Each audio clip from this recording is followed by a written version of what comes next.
I'm gay.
Pete and Joseph visit the Gladiator cinematic universe. Amityville in space lands in the Abeyta studios, and Tyler has a ghost. Oh, it's time for class. Class is in session! Roll call! Bueller. I'm gonna be late for class. Bueller. Am I hallucinating here? Just what in the hell do you think you're doing? I'm late for class. Go are mine now. You belong to me. Did you study for the test? No more complaining. No more Mr. Kimblett to go to the bathroom. Nothing. There is no bathroom. Hello, classmates. Welcome to Middle Class Film Class. I'm your host for today, Tyler. I'm Joseph. And I'm Peter. We have a great show for you today, as always. Welcome everyone on YouTube Live and otherwise. And, of course, the OG classmates listening in podcast land. How is everyone doing today? I'm feeling a little bloated. Bloated. Just kidding. Still from Thanksgiving? No, I'm good. I didn't eat a ton on Thanksgiving. Actually, that's a lie. I did. I absolutely did. A half ton. I was laying there. I was sitting there at the table going, oh, God damn it. Like, I can ate you too please much. get off the table? I was literally lamenting my life, like cursing my life for how much I ate. Mm-hmm. And I was looking at Brianna. I'm like, why did I do this to myself? And my mom goes, there's pie. I'm like, all right, I'll have a pie. And then you were like Brendan Fraser in The Whale, where he gets up right before he passes. Yeah, I crushed my daughter at the doorstep. I fell through the top layer, or the ground of the first floor. Why was he living in a second story anyway? That seems That's poor planning. It seems very more than short-sighted. More than anything. I wasn't planning on being fat. Yeah. I wasn't planning on being a whale. How are you, Tyler? That's a real question. I'm all right. Yeah, good. I mean, you know, it's Here it comes. never mind. Oh, here we go. We asked him how he was. Now he's going to tell us. I know. What's next? A response? No, it's been going good. I actually started running my heater for the first time in a long time. Did you like sneeze a bunch after it came on the first night?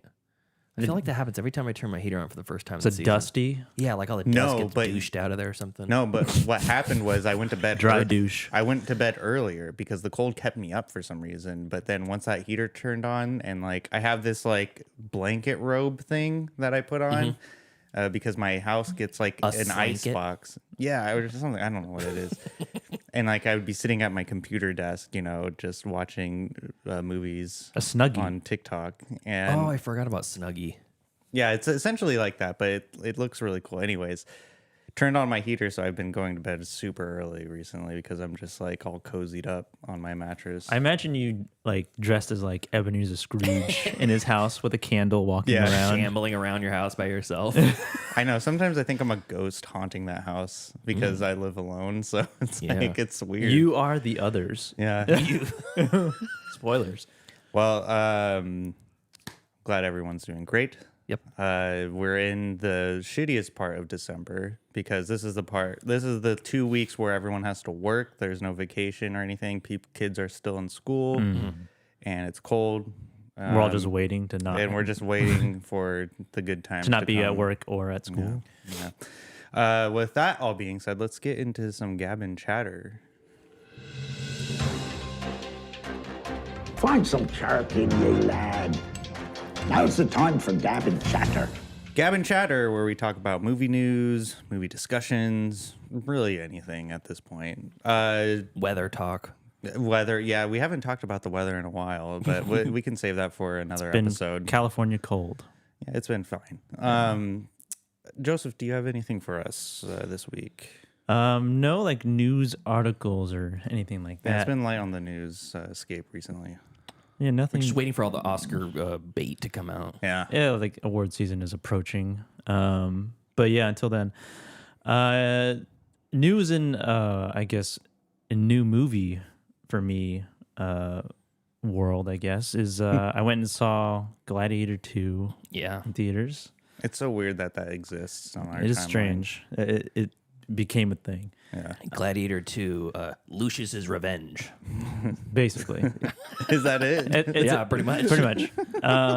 Yeah, so I went and saw Gladiator 2 on a Tuesday, a discount Tuesday, and was probably the most disappointed in a movie that I've ever been. Really? Not that I had not high expectations going into it, just because of the nature of a sequel to Gladiator. Yeah. But I was hoping that it would be at least entertaining, and it asked me if I was entertained, and I was not. Actually, it asked, "Are you not entertained?" Yeah. And you said yes. I said I'm yes, not. yes, I'm I'm not entertained. Yeah, positive, negative. No, I am Like, not entertained. That tracks. Yeah. By the end of that movie, I was furious. It put you in a rage. I was angry Oh my gosh. because of how terrible it was. Well, at least it was on discount Tuesday. Yeah, I would not pay full price, let alone discount Tuesday to watch that movie. Jeez. Because it was bad, huh? it was really, really not good at all. But and Pedro Pascal was in it.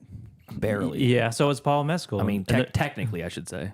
and like Paul Mescal, Pedro Pascal, and Denzel Washington, all Heavy hitters. all good actors, and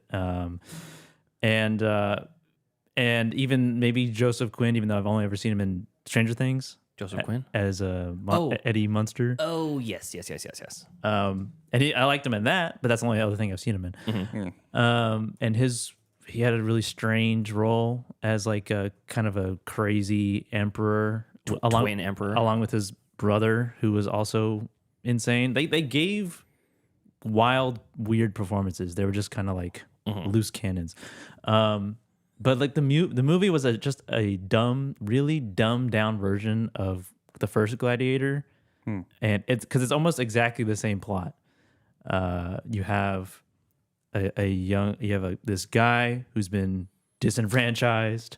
He's coming back for revenge, and against a person, I guess Pedro Pascal in this context, because in the very beginning of the movie, not a spoiler, he kills Paul Mescal's wife or lover that you barely know. You're like, it happens in the first like 5 minutes of the movie, and I'm supposed to just latch onto this character after knowing nothing about their relationship, or knowing, not even like barely even knowing the name of this person who gets killed. Yeah. And I I'm don't even like, know if you do know her name. I don't know either. You just see her face. She barely had. I don't think she. I don't even remember if she had any lines. She had a face tattoo, though. Yeah, she did. And then like it just like took everything from Gladiator 1 that made it good and removed it for Gladiator 2, because there was no like rapport with the other gladiators. There was no relationship building. There was a very weak like the weak storyline that had already been done better in the year 2000. And this it felt like Ridley Scott forgot that he made Gladiator 1. and then In his old age, he forgot. And then he got loopy. And then he watched it and he's like, I want to make a sequel to that movie. Whoever made that movie was really firing on all cylinders. Yeah. I'm going to do a worse version. Wasn't the original Gladiator 2 plot like some sort of like time travel, like It was insane. weird He was thing? supposed to go to heaven, like Maximus was going to be in heaven and like fight Jesus. Yeah. Oh, that's right. The gods or some shit like that. Yeah. That would have been probably a lot that was more ju- that was just entertaining a- than what you got. It was just a script. It wasn't It was like the first script. they never planned on making that. But yeah, it was just like and they have this giant, I don't know if you call it a retcon, but they basically they solidify something that is very, very lightly implied in the first movie that is mentioned maybe once I think you can say it. at all, and that is that Lucius is Maximus's son. And because in the Gladiator 2, they're like, he's your father. And it's not like he's my father type of moment. It was more like it was like everybody knew that the whole time. It was just common knowledge. But in the first movie, it's like very, very lightly mentioned that maybe Maximus had a relationship with Lucius's mom. yeah, But it's like there's not enough context there or weight to it in the first movie to make it seem like I've been waiting for this moment. Like that was a big question I had from the first movie, you know? okay. It was more like it more implied in the first movie that Lucius was Banging his sister. Yeah, that Lucius's mom Oh yeah. Oh, yeah. was his banging mo- yeah. was banging Commodus, her brother, yeah. That's, or that he like raped her or something. So Joseph Overall, it's a very bad movie. texted me and basically he voiced his contempt for the movie. he was so mad he had to text you after. Yeah, and I looked at his Letterboxd review. 1 star. My expectations were low, and it still disappointed me. And I said, I gotta watch this movie. So I went and watched Gladiator 2. Got myself a poppy corn. I got myself a Sody pop. nicey. Yeah, I see. Yeah. And I went in, and immediately it was apparent that something was wrong with this movie. Immediately. I like how it's immediately. I didn't even, I guess, scratch the surface. Yes. So the opening credits. Let's start with the opening credits. Best part of the movie. Yes. Best part of the movie. It's a great painting sort of thing. It's like physical paintings of old scenes from Gladiator 1. Oh. The first one. And it's like a kind of a montage, and it kind of gives you a little bit of story. And it's like iconic scenes that you all know and love. The greatest hits. Yeah. But done. You know how the opening to the Scott Free Productions is the crow, the bird? Yeah. And it's painted, and it's kind of motion. You know, it's got a very active sort of painting look. It was like that, but with color and all kinds of. It was really cool. And then it cuts, and it looks like a fucking Marvel MCU intro, and it says Gladiator, and then the 2 comes out. 2. Yeah. Not the Roman numeral 2. Not it, The curve 2. the actual number. The number 2. Oh god. You're like, this is. Yeah, that's like on the poster and everything. Gladiator 2 has the II. It's got the Roman numerals. But in the fucking opening credits, it's the number 2. That's It looked like that's really It looked like Iron perplexing. Man 2. He really dumped it down for the audience. They'd think Gladiator 11. What? Gladiator 11. I can be able to understand if I haven't watched 1 through 10. That's wow. Yeah. Okay, so yeah, immediate. that was bad. Yeah, that was bad. immediately- And then, like Joseph said, all the plot points and the beats of the original are almost mirrored to a T here, except for Maximus's family being killed. That happens a little bit later in the movie. And this one, it fast forwards to that. It happens right in the very first scene. And it's just one person. But it's opening battle, just like the first one.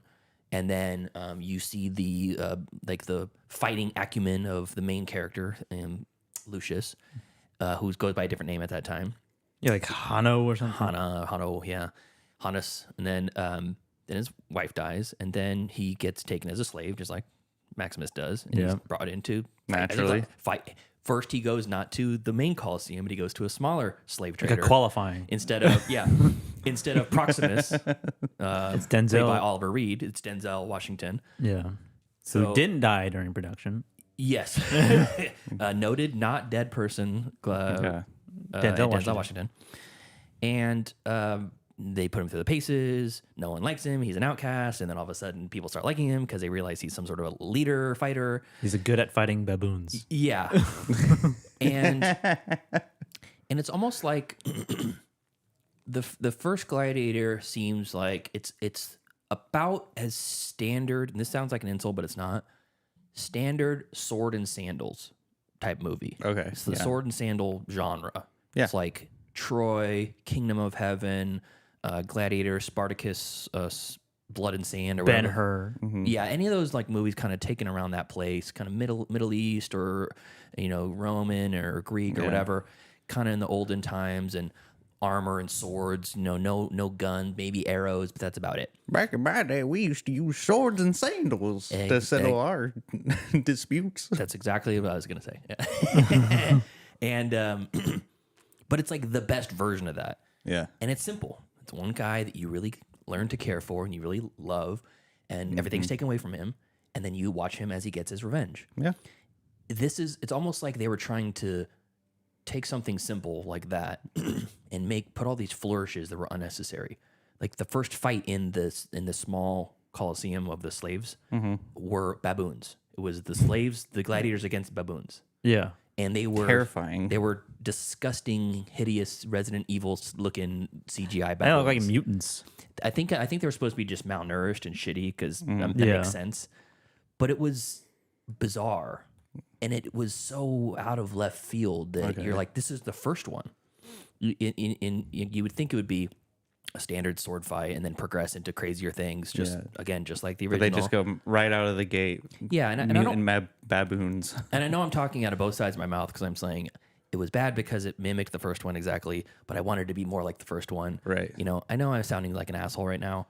I don't think so, but was it? But When it's a sequel, but made by the same director, it has its own. He has his own bar that he set. yeah.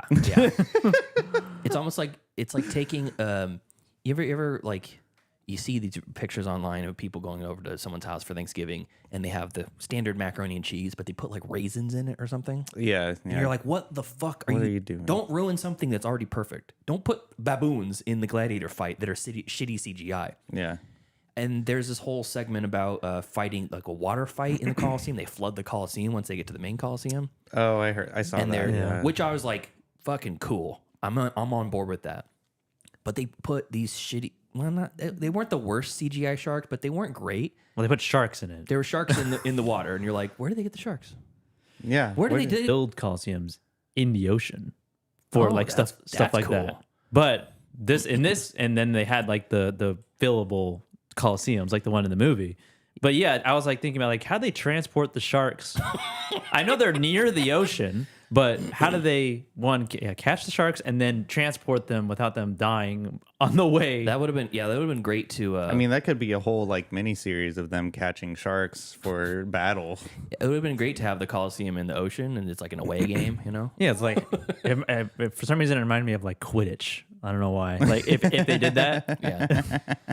So, Would you characterize this movie as a so bad it's good, or is it just something not even? No, worse? because it's more or less competently made, and I'm being unfair with it. Like if I saw this was an indie movie, I would say this is a really great looking production that has a shitty story. Not a shitty story. It's just a really, really predictable. You don't have a whole lot of buy into it. this is like just like Gladiator. Yeah, I'd say, they're trying to copy Gladiator here. Ridley Scott's about to sue. But the characters are just people you don't care about. The only person I'll say this. There were some things I liked about it. The costume design and set design was great. You know, big interiors of these like great halls and these cool like dual thrones because the emperors in this time are like twins. These insane twin brothers. Okay. And I liked all that. That was really cool. And Denzel Washington, everything that he was doing, I really liked. I loved his character. I loved the way he approached it. He's a little bit more calm and like, I don't know, he had a different take on that like sort of like Roman villain. And I liked that. That's it. That's the good things. All right. Yeah. And then it's just mostly. It felt like a soap opera. Like it's when there wasn't an action sequence and it's just people talking. It felt like a multicam soap opera because the dialogue was not great, the writing was not great, and it just felt like over dramatic, more dramatic than it. I don't know. Than it was like. I don't know. I think it was trying to be. It felt I guess. dramatic in the wrong places too, because there were some really impactful things, like big moments when main characters are killed. Yeah. And you're like, oh, great, I can see it coming. And then the way they shoot it is like, oh, that's it. That's super lackluster. Yeah, and then also, I mean, the insane amount of CG. I mean, Too much, dude. like in 2000, it was like almost all practical. Yeah.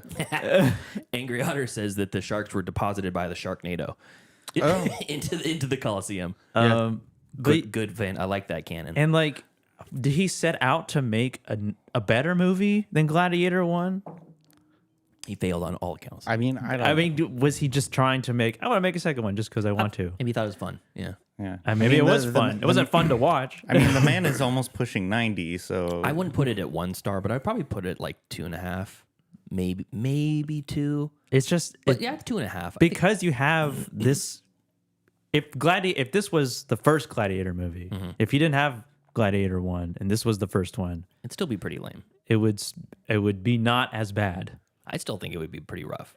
I wouldn't give it a 1. I would give it a 2.5. But because we have the first one. the first one, and it's only fair to compare the two because it's the same fucking director. Sure.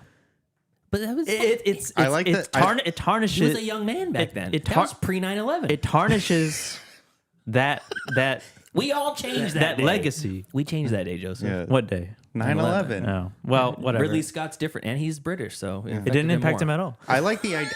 I do like the idea that was proposed by you guys that he forgot that He forgot made the the first one. Gladiator one. I and mean, he watched it on his I own feel accord. like- And he's like, "Wow, this is a good movie. I think I'm gonna make a sequel to this." At this point, I feel like Ridley Scott is a hack and should retire. Wow! No. Whoa! Well, I mean, he should retire because he's old as fuck and he deserves to rest. I don't think he's a hack. No. That's a harsh criticism. Movies have Joseph. not been as good lately. Well, he's pushing 90. How did you feel about The Last Duel? It's not as good as Gladiator. I think it's almost on par. I think it's really fantastic. I think I like The Last Duel. I thought Much that It's was good, but smaller scale. They're totally different movie. Yeah. it's a medieval drama with Matt Damon, told like Rashomon style. but it's good, but it's not as impactful as Gladiator. I agree with that sentiment. Yeah. But everything after the Last Duel, Last Duel was 2020, 2020. 2020? Mm-hmm. Yeah. everything after that. Yeah. Not that it was like that long ago, but like Well, Alien. He did Alien Covenant. No, he didn't direct that. It was Fetty Alvarez. Oh, that's did right. that. That's right. no That's right. Covenant. He directed Covenant. I'm sorry. I thought that was thinking Romulus. Oh, right. Oh, okay. I mean, if he likes making movies, then do whatever you want. But Do whatever you want, but it got- sucks. He's got 6 upcoming projects slated as director. Jesus Christ. You Should Be Dancing, Roads to Freedom, Queen and Country, The Dog Stars, Wraiths of the Broken Land, and Dope Thief, which We is had- a TV series. greatness. You did Thelma and Louise, and then you did All the Money in the you did World. Alien, Thelma and Louise, Gladiator, other ones. The Martian. Other ones. I always forget The Martian is him. Yeah, Yeah, The Martian was good. Kingdom of Heaven, Matchstick Men, Black Hawk Down, Black Hawk Down. Yeah. G.I. Jane. You did G.I. Jane. Yeah. That's crazy. Black Legend. But I mean, that's why he's getting the money Blade to Runner. Yeah. oh yeah, the Blade Runner, Oh yeah, Blade. which has kind of been made irrelevant with 2049. After the last Has it? A little bit. After the Last Duel, it was House of Gucci, Napoleon, and Gladiator 2. Napoleon, not good. Napoleon. Yeah. Gucci, I haven't seen it, Disappointing. but yeah, this was probably one of the worst movies of the year. Of this year, probably. Bro. Wow. That is a well. Just because like you have the high of Gladiator 1. So you're... You have to, I mean, there's no other comparison. I'm grading it on a curve, but Joseph's grading it on a real curve. Yeah. That is a heavy curve. Well, I'm basing it off of my enjoyment, and I had no enjoyment. well, you heard it here first. My first movie of the year, I think, is still the worst. Like that came out this year. It was Founders Day. Oh yeah. The movie stinks. Yeah. Well, Sorry, creators of Founders Day. I mean, I did watch a worse movie than Gladiator 2 this week, but it didn't come out this year. What was that? We'll talk about Talk it. about it later. But I forgot. I did go see Interstellar. In IMAX. Re-release on IMAX last night, Good for you. and Oh my god, I'm so jealous. and it was fantastic. It was sold out. It was just as much people there as there was the first time I watched it, which was also in the same theater. And it wasn't unfortunately, was not the 70 millimeter. So it didn't have that little extra, zhuzh, you know? I mean, you saw it in IMAX. But the first time I saw it, they had the print. I don't think it was 70. I think it was 65 millimeter. But like, I remember someone commented on the IMAX, like, why no 70 millimeter, Esquire? And they're like, well, those prints are fucking huge, first of all. I mean, when they did Oppenheimer, they had the I like how 70 millimeter. that IMAX is responsible. Well, first of all, the prints were fucking huge. They didn't say fucking, but Official. I added that. The Oppenheimer, they had the print for 70 millimeter, which was even bigger because it's a longer movie. Actually, is it that much longer? It's like 15 minutes longer. Yeah, 15 minutes. But yeah, it was a great experience. The sound was really the most impactful moment, and obviously the screen size. But like, it like hits harder emotionally and audio wise. Did you cry? I did Yeah. actually. Which And, part? When he comes back and she's old? I mean, that's one. That got me. When he's leaving. The water planet. Is one. When he comes back from the water planet. It's Oh, been like 28 years and he has to watch his kids grow up. Yeah, when he's watching In his the TikTok version when he's style. watching his kids grow up. Yeah, that I think those are the 3 parts where you get a little misty eyed. Yeah. But yeah, it was a great great experience. I really love that movie, and I have a love-hate relationship when he goes, "This little maneuver is going to cost us 50 years or whatever." Just the line. Yeah, that one line. I don't have a problem with that line. I have a problem with. Sometimes I love it. Sometimes I'm like, that's so cringy. I have a problem with Anne Hathaway's character, just because Nolan doesn't know how to write women. True. She's like so annoying in the first half of the movie. And then the whole when he's in the Tesseract, when he's floating in the library in the black hole, and they're like, they didn't choose me, they chose her. And then Tarz is like, for what? And he goes, to save the world. And I was like, okay, all right, Nolan. Yeah. Okay. We know what you're there to do. Yeah. But I mean, Overall, arguably, like, Congratulations. I'm proud of you. his greatest movie. I would say so. I would agree with that. Yeah. If not his greatest, his best looking movie. Yeah, I like The Prestige more. I think it just as a whole, it's for me, it hits harder. But I think the Interstellar's an amazing feat and arguably could be up there. Probably his most emotional movie. Yeah. Prestige. No, Interstellar.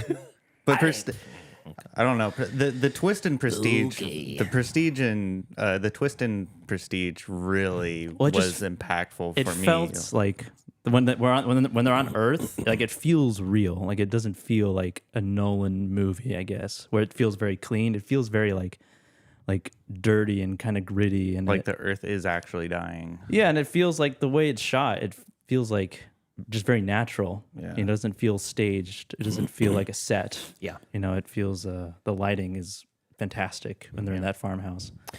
Cool. Awesome. Yeah. That's cool. Yeah. Pete, do you have any news stories of note? Just the discussion of Perfect. Gladiator 2. That's all I wanted to talk about. All right. Awesome. Yeah, that was a good discussion of a movie that I probably will not see. Yeah. I do like Don't the pay idea, for it. I do like the idea of sharks in a coliseum, though. But Yeah. There's plenty of shark movies out there. there is, there is. So I had a interesting thought yesterday on what's this? Today's the 7th. Today's Saturday. The 7th. 7th. So, okay, so on December 6th, after I got off of a long shift of work, I had an interesting thought while I was sitting in my backyard.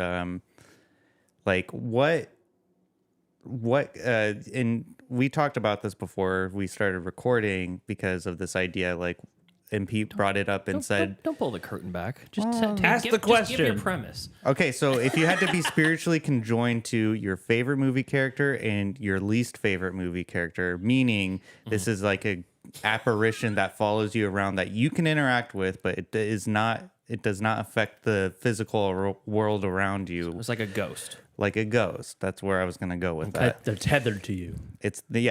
Thank you. Yes. Okay, got it. I need you guys over in having when I You have need these us spiritually conjoined to you. yeah. So when I have these crackpot ideas, anyways. So if you had a spiritual apparition following you around that you can talk to and interact with Who's all the time, who would be the best and who would be the worst attached to you? So I will Go ahead, lead us off. So for myself, I immediately thought of the worst one when I thought about this idea. Okay. Gollum. It would be the most. Wait, Gollum or Schmeagol? Both. Okay. Both. Gollum and Schmeagol are such a pain in the ass. To have that person sitting around me while I'm delivering packages all day. Oh my God. I would. It's kind of like what's that illness where like you commit suicide? It's like cluster headaches or something like that. Yeah, Like, hurricane headaches or cluster headaches. Yeah. yeah, where people like are more likely to kill themselves. Like, well, if Gollum was like, sitting like right next to me, going like, Hey, Kanye, you got a package that you need to deliver to this house. or something, This package is my precious. it's like, shut up. Okay. That would be like my living hell. However, moving on to my best one, Okay. Chewbacca, Okay. Chewie. That's not bad. Yeah, you have this big, lovable, 7-foot tall, furry creature following you around. You can't understand him, but he's You could figure it out. Yeah. I was Yeah. gonna say you would be plenty of time to learn. yeah.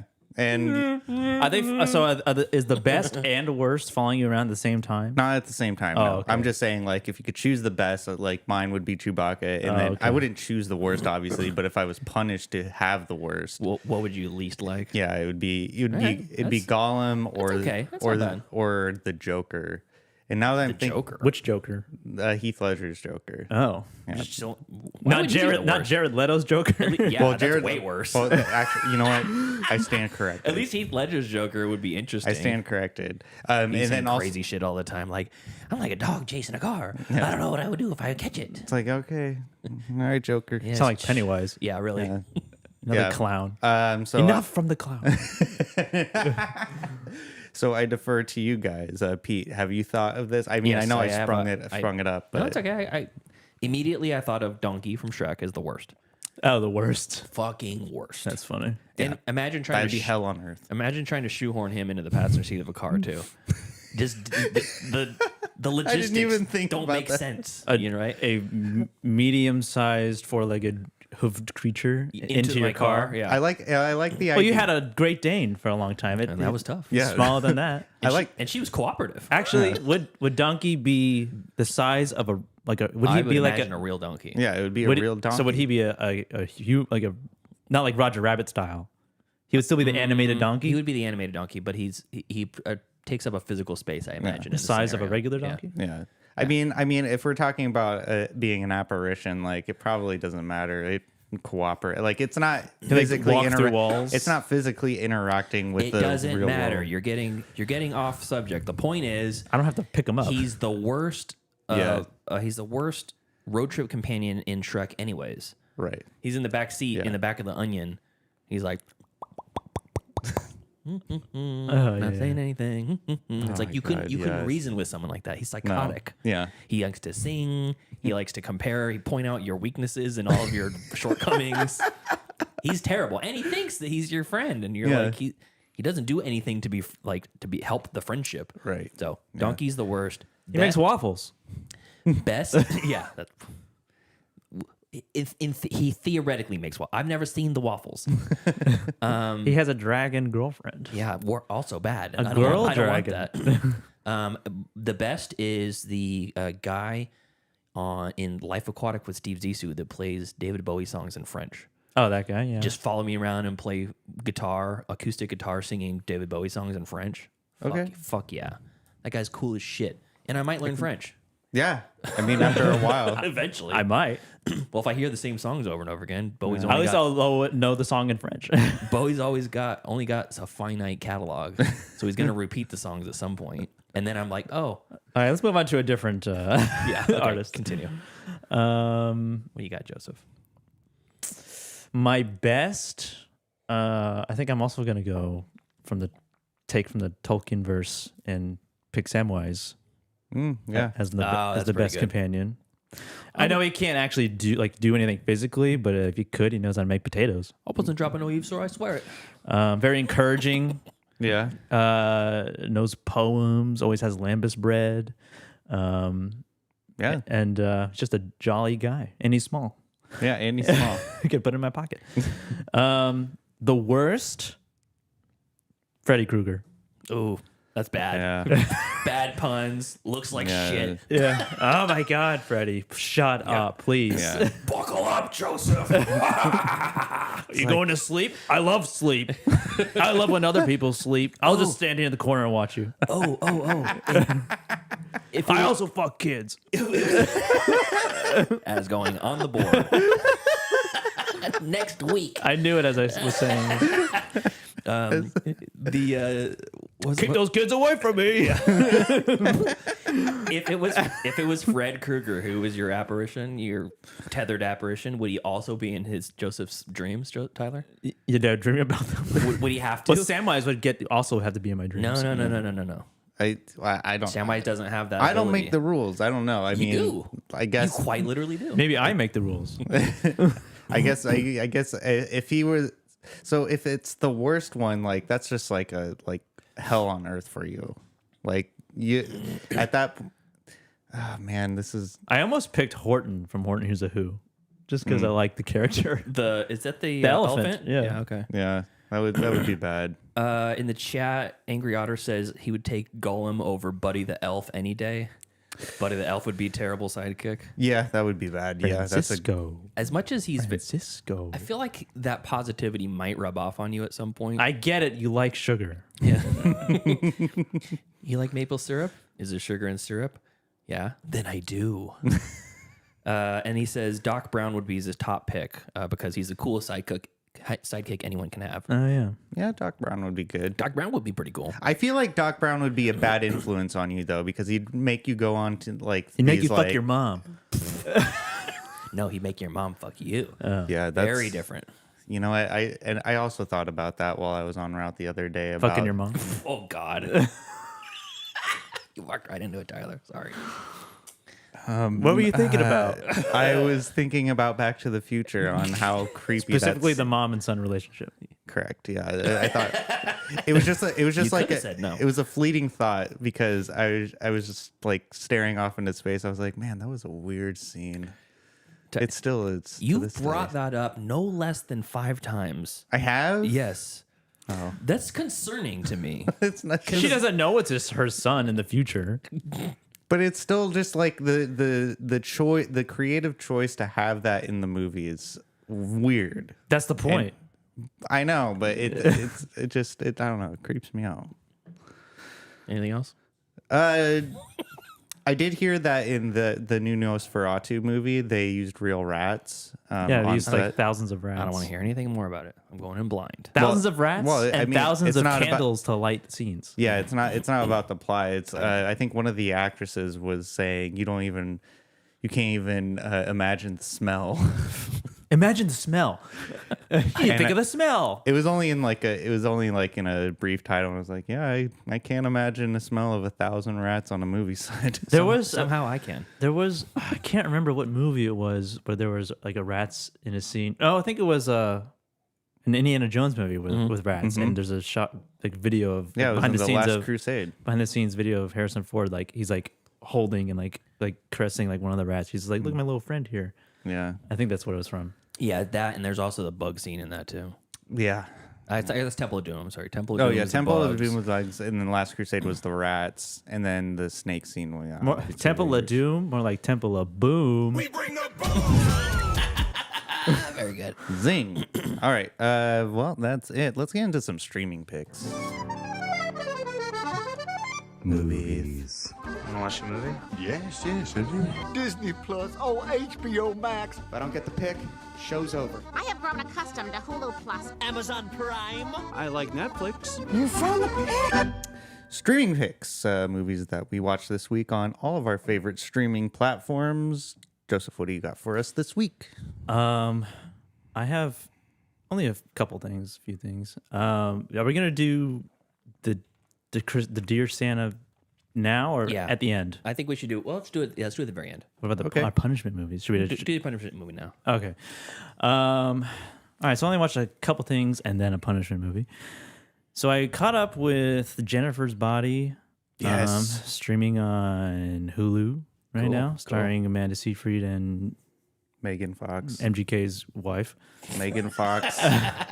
And Kyle Gallner. Oh yeah, and Kyle Gallner, for the handsome lad Kyle Gallner as an emo kid. He did clarify on Twitter that his name is pronounced Gallner. Really? Yeah. Like gallstones? Like gallstones. He says, someone asked how do you pronounce his last name, and he said Gallner like a lady, a gal like a lady. Interesting. And he said not Gallner, Goll. Yeah. Gallner. Very different look in this movie. And he's also a lot younger.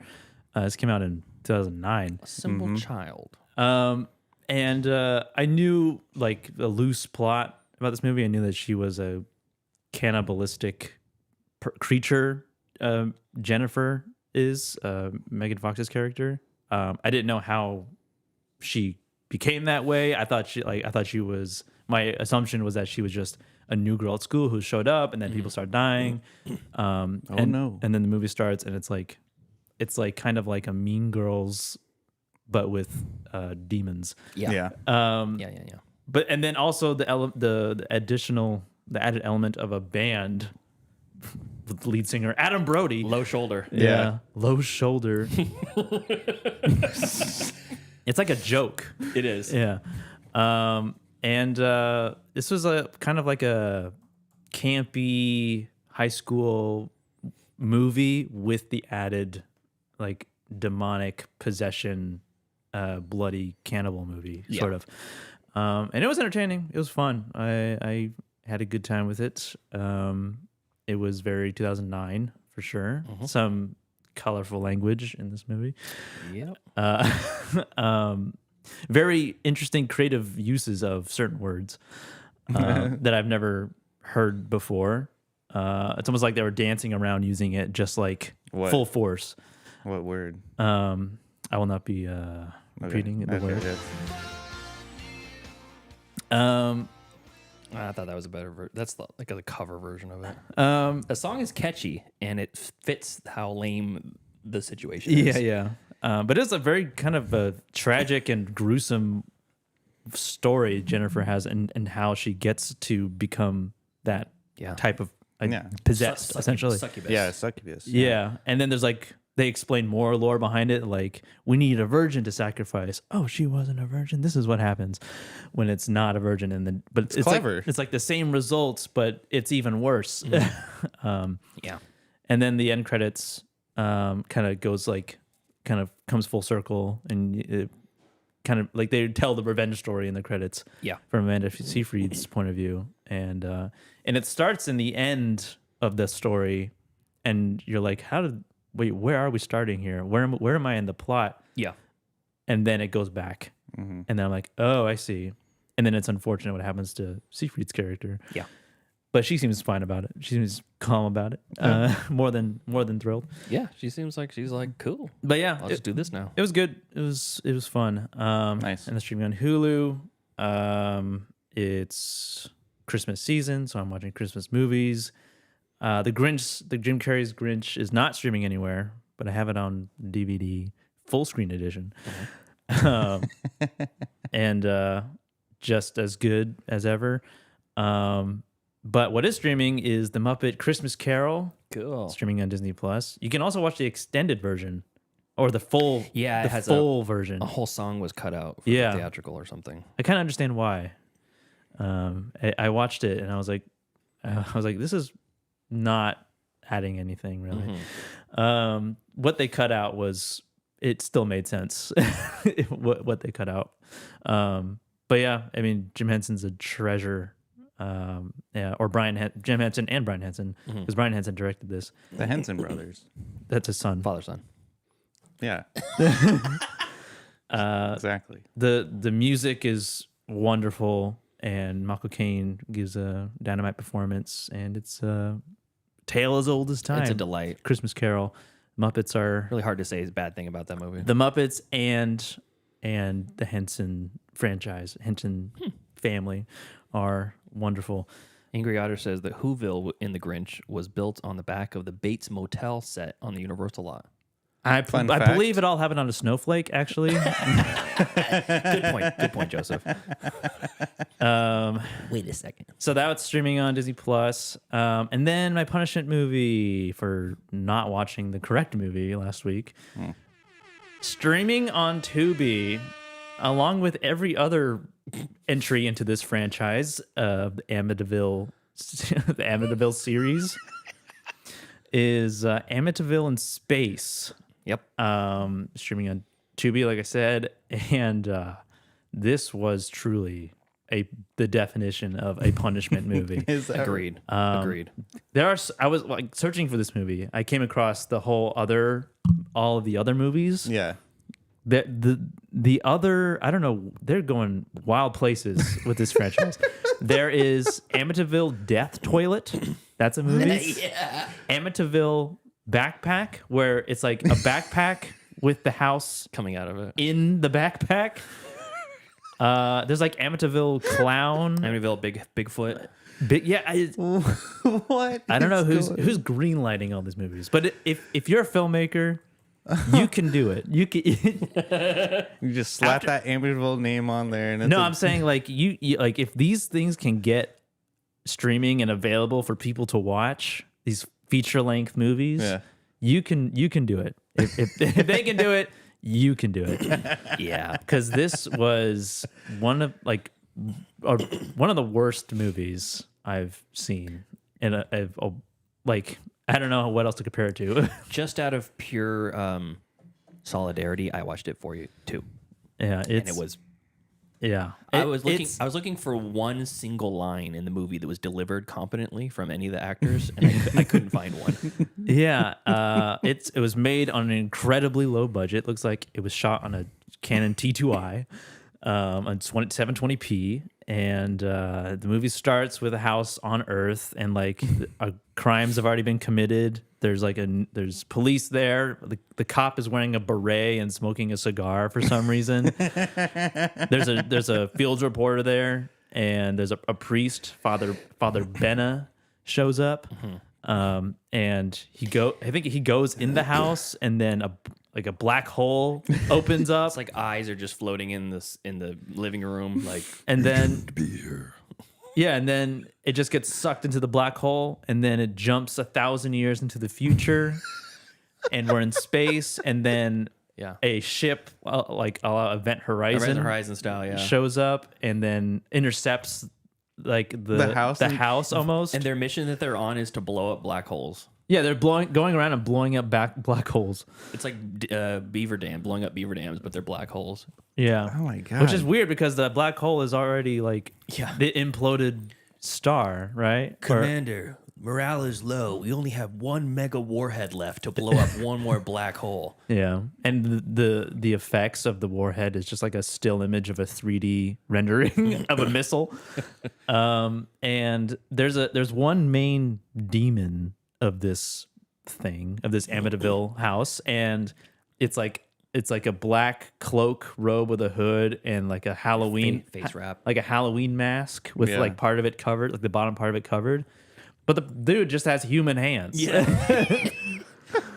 The quote unquote robot that goes in to find him was like, it's a figure robed in black, and dark like, skin, except for his hands are white. It's just a white guy. Yeah, it's just a guy in a robe and a mask, and they altered his voice, so they did a voiceover. And, it was so bad too. The effect on the audio was bad too. Yeah, and there's truly a punishment. Then. Yeah, fuck, dude, this movie sucks. It's got an average rating of 2.5 on IMDb. Jesus, that seems high. That seems really high. Let's see. This is Michael Elliott. Oh, reviewed it. Nice. He gave it a 2.5. Motherfucker, what? Michael Elliott out of 4. Yeah, I know. That's above average. For that's him. pretty. That's a pretty good. He's got a review on it. Probably 5 paragraphs. It's 1, 2, 4 paragraphs. If you're gonna film anything, this is from him. If you're going into a film called Amityville in Space, then you should know that it's not going to be Shakespeare. Okay, that's what he says. There's a whole... Honestly, I was expecting Shakespeare. So there's a whole cottage industry of like filmmakers, and I use that term very loosely, that are making movies specifically to be so bad that people like us watch this movie on Tubi, and then they get a buck from it. Yeah, because that's the AVOD, ad assist VOD. Tubi's making money on the ads that are running on it, and then a portion of that ad money goes to the filmmaker who submitted the movie. We had Amityville Christmas Vacation director Steve Rodzinski on the show last year, and that's basically how he makes his money. Yeah. I'm not saying that all of his movies are specifically made to like be so crappy or whatever, but it's like the concept of an Amityville movie is intentionally tongue in cheek. You know what I mean? Yeah. I can see that. Yeah, he's got his own movies and stuff, but when he made the Amityville movie, he was like, I'm just going to make an Amityville Christmas movie because I fucking love Christmas movies. And Amityville is this open, you can't copyright it because it's the name of a town or whatever. Yeah. Yeah. So the only thing in common I've seen on any of them on the posters is that it's the window with the two, or the house with the 2 windows that are like half circle windows. And that's it. But that's a terrible movie. Yeah, it was really bad. It'd be great if it was like 65 minutes. Any of the it's 75 minutes. I know that seemed a lot longer. Any of those movies is really a punishment movie. Yeah. Any of these new iterations of Amityville. The IMDb rating was lower on Amityville Karen, which Brianna Amityville Karen brought to us. She opens a bottle of wine and is cursed from the Amityville ghost. But yeah. Okay. So don't watch that. All right. Is that it? Yes. All right. Pete, what do you have for us this week? Okay, I watched a pretty good mix of movies. I'm gonna go worst to first. First off, streaming on Netflix, the movie's called Afraid or Afraid. Afraid. Freya. I saw that. It's about an AI that turns a killer. Oh, Terminator. I heard about this one. Yeah, Terminator style. I'm gonna read the synopsis from Or Megan. from Letterboxd. Chris Pike and his family are selected to test a new home device, a digital assistant called Aya. Aya observes the family's behavior and begins to anticipate their needs, and she can and will make sure nothing and no one gets in her family's way. So this is starring John Cho, Catherine Waterston, Keith Carradine, Havana Rose Liu, Ashley Romans, David Dastmalchian, and a few other people you might recognize. Ricky Lindholm's in it for a hot minute. This is really not good. This seems like it was written by AI. And you kind of hear that a lot now with like shitty movies when people watch them and they go, "Oh, is this script written by AI?" It may have been. It might have had some assistance from AI. Yeah. This movie? Yeah. Oh. It's really bad. Like none of the characters act like human beings. The responses don't like human beings. The conversations are like two people who have never spoken English before. It's almost like they wrote it in Chinese and then translated it or something. Oh, okay. And they're like, you can't make it sound more natural. Just read it exactly how it's written on the page, please. And John Cho's character, it works for a marketing company. And one of the products that they're marketing is this AI technology called Aya. And in order to, before they roll it out, they want to make sure that it's legit and it actually does what they say it is, and it's not just some like glorified Alexa. And then they bring it into the house and they put these they call them eyes. They're like little sensors around the cameras around the whole house, so the computer can see what's happening. And it starts like befriending the children, and it teaches the little kid some like hand signals that like summons the AI or some shit like that. It's so fucking weird and not good. So it's just a more complicated Alexa. Kind of. But it's like one of like the daughter is Havana Rose Liu. She sends a nude to her boyfriend, and her boyfriend takes her face and puts it on like an AI porn face swap thing, and like accidentally sends it on like Snapchat or some shit. Now everybody sees it at her school, and the Aya goes, "Don't worry, I'll take care of it." And the AI makes a video of the teenage girl with her voice citing all this legal jargon about how that's technically child porn, and I sent this picture in confidence to, my boyfriend, and it was a mistake, but then he turned around and did all this stuff, and whoever did this is potentially, if they're over 18, could be liable for child pornography and, revenge porn laws and all this stuff. And it'd be a shame if the college he wants to go to, Stanford, finds out about this and then like doxes his house and like ruins his life and shit. And it's all posted as if the girl made the post. And you're like, oh, good for her. The AI did something good. We ruined this guy's life for posting revenge porn of this poor girl and ruins her life. And then he kills the kid. Like takes over his Tesla. He's driving a Tesla and like crashes into a tree or something. Oh God! And like it's so bizarre, like over the top. I think like the way you're describing it on paper, it sounds like it could be a compelling movie. But I will say it was fun to watch. So that like so bad it's good. It's not terribly made. Like it's competently made and it looks okay, but the people just don't act like people. So none of it feels authentic or real. And the child actors were pretty good. Yeah. There's 3 kids, one's like very, very young and one's like a 10 or 12 or something, and the girl's 17, 18, still in high school. And they were pretty believable, which is interesting because usually the kid actors are the ones that are not capable of emoting correctly. Yeah. It's all the adults are just I don't know what the fuck they're doing. Like his boss is such a bizarre character. So that's streaming on Netflix. Maybe watch it with a group of friends so you can have a good laugh. all right.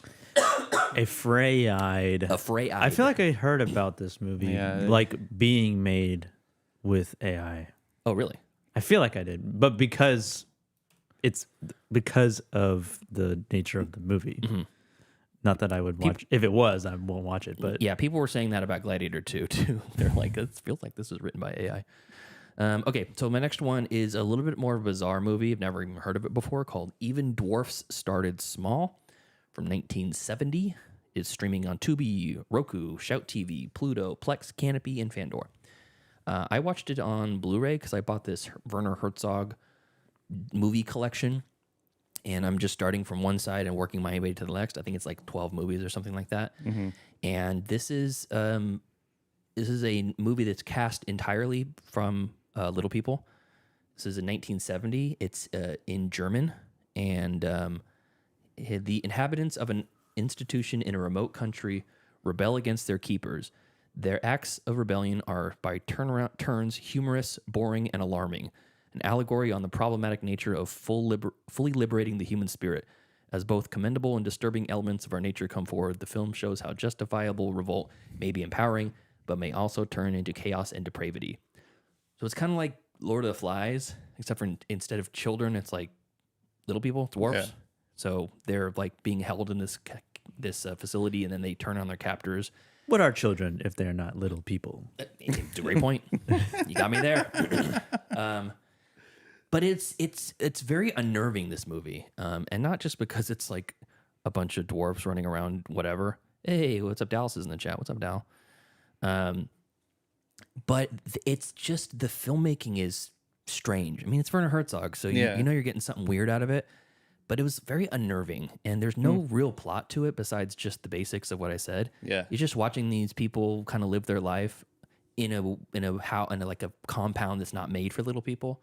So just to like open the window, they got to pull a chair over to the thing and step on a box, get on the chair, open the window, come down, and they're like kind of turning on each other a little bit. And there's like a social hierarchy that's happening, and the entire time audio is not good, the acting is terrible. Color me intrigued though. Yeah. It's very interesting. I'm bringing it up because it is interesting, but it's from 1970, and it's really early on in Werner's career. I thought it was a documentary, and I got into it. I'm like, this is a narrative. And as you can see, the little people live in this compound in which it was not designed for them.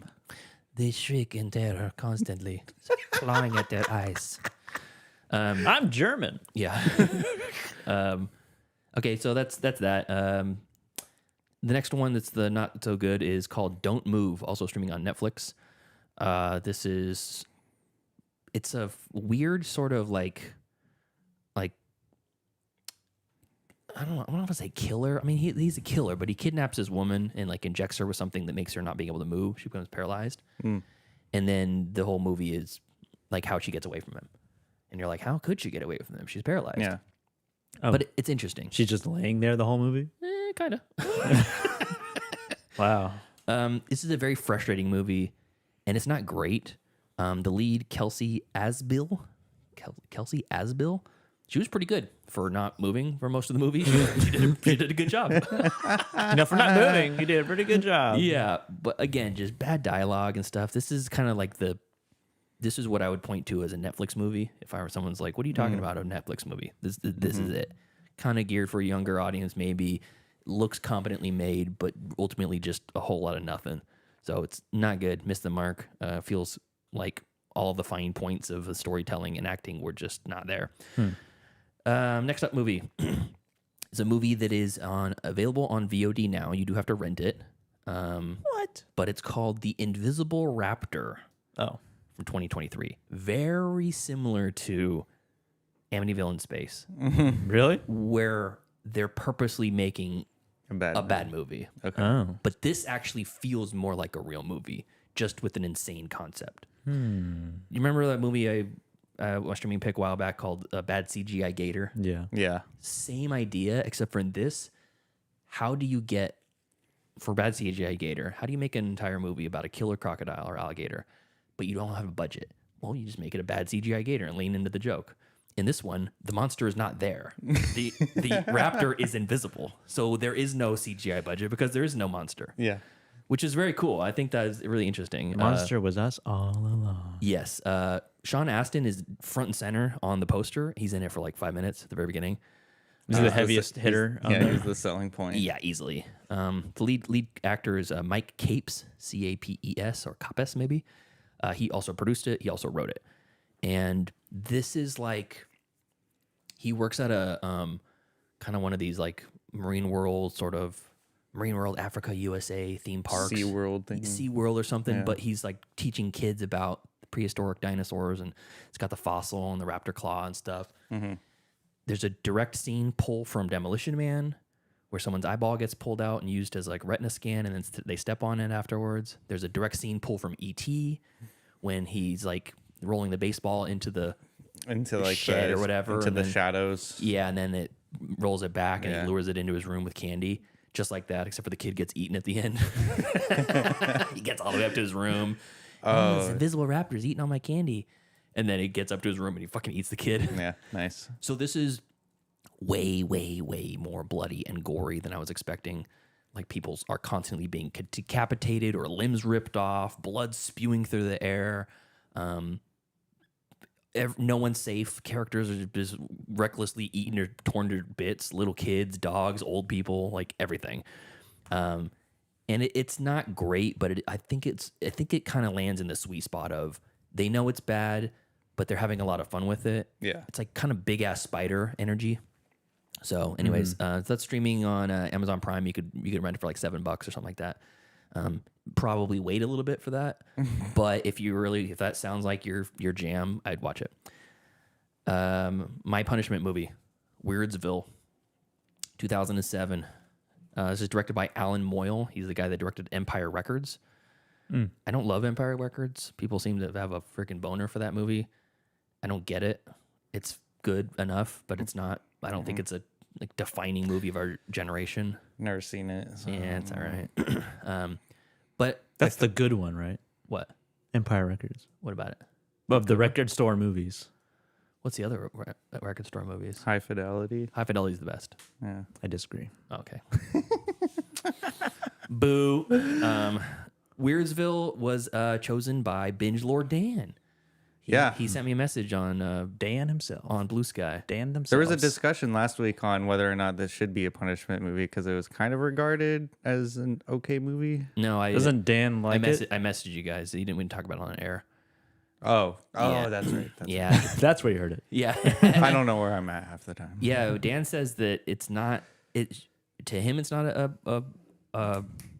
punishment movie. He says he likes it, but he had Jason from Binge Movies watch it, and him and Megan trashed it on their show. So I thought it was fun. It's definitely not Amityville in space. I mean, it's an easy bar to get over. Very much so.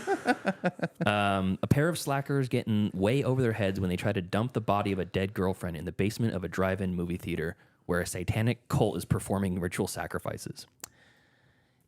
That is definitely weird. That happens within the first 15 minutes of the movie, and the rest is the fallout from that. Okay. And it's like two druggy slackers. One of them's played by Scott Speedman. The other one's played by Wes Bentley. You recognize both of the guys if you've seen them, but I couldn't pick their names out of a crowd if I just gave me their name. And then Taryn Manning, who is in Orange is the New Black and a couple other movies. She's the girlfriend. She ODs, and they go to bury her.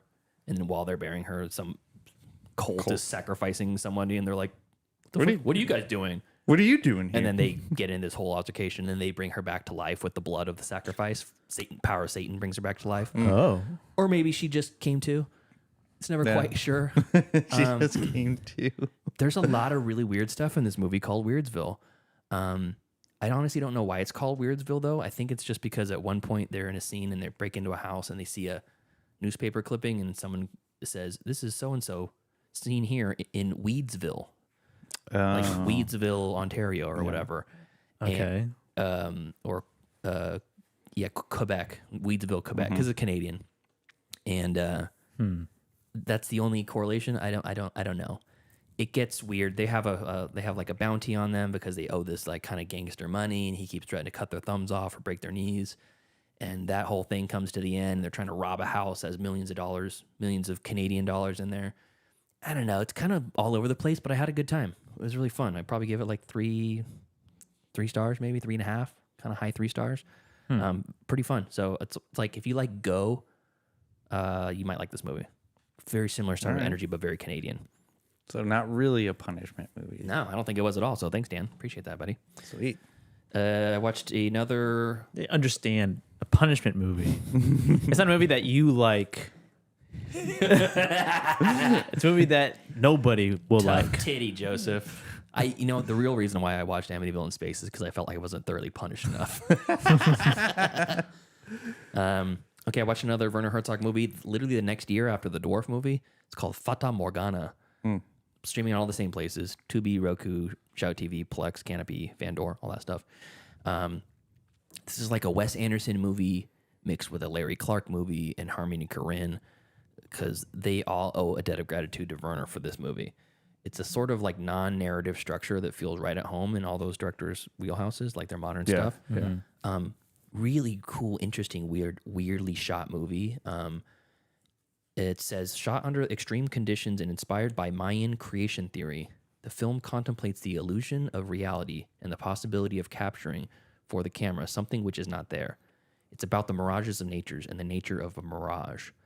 I think you need to start reading Werner Herzog movie descriptions in the voice of Werner Herzog. Okay, next week I will.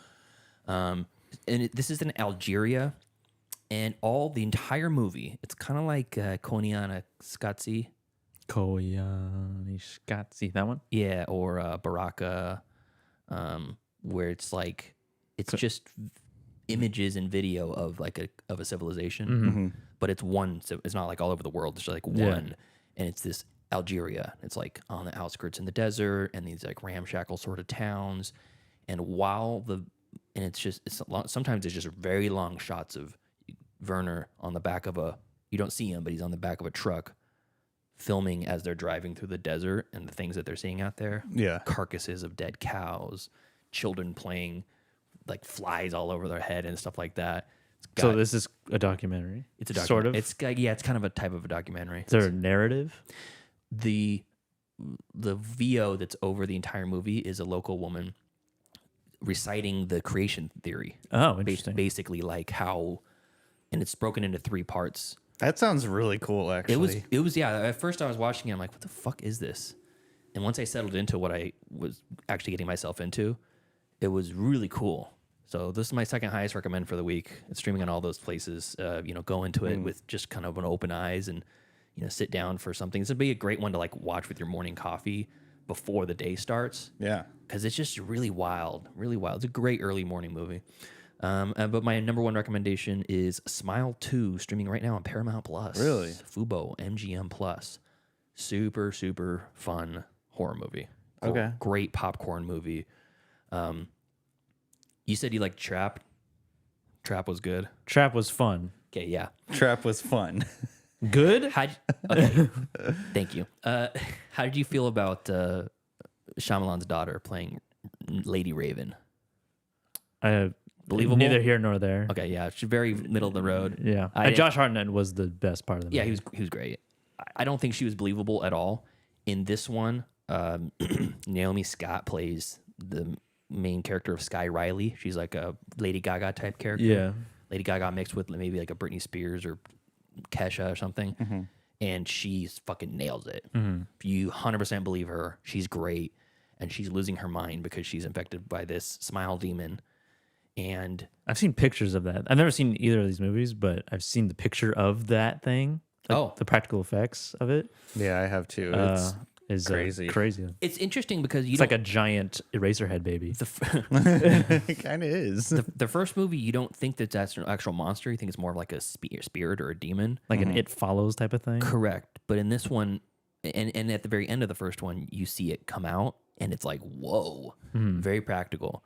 In this one, the same thing happens, but the creature looks different, which I liked, and it was just as disturbing and crazy and weird. But the characters are complex in this. You don't always love her and you don't always hate her. Like, it's easy to just make her a piece of shit through the whole thing or make her the sympathetic, hero. She's a little bit of both.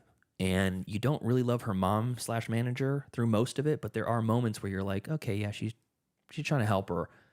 She's pretty despicable for most of it, but then there's peek throughs where she's, like her mom. I don't know. This is really good. Yeah, it's in it. Okay. Yeah, is it better than the first one? I think so. Yeah, okay. I liked the first one a lot. Do you have to see the first one to enjoy the second one? I think it would behoove you to watch the first one. You don't have to, but you would do better too. Would I be bequeathed? You would be bequeathed. Yes, it would. You would be at the behest of the first one. Ergo, watch the first one. Yes.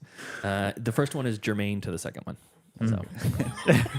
Look at us. And Kyle Gallner is in the opening scene, and he's great. The first opening scene is a long take. It's like a one take. Really fucking good. So, And he's in the first one, isn't he? he is. Yeah, he's a police officer in the first one. A cop? He's a cop. Yeah. So, yeah, really, really fun. Watch Smile streaming on Smile 2 and streaming on Paramount Plus. Okay. It's up to you, Tyler. Bring us home. So I watched 2 movies this week. I'm gonna go with. I did it. I watched more, but I'm gonna stick to the 2. So first off, I watched 2015's Krampus. Nice. Did not like it as much as I thought I would. I think that it definitely needed more violence.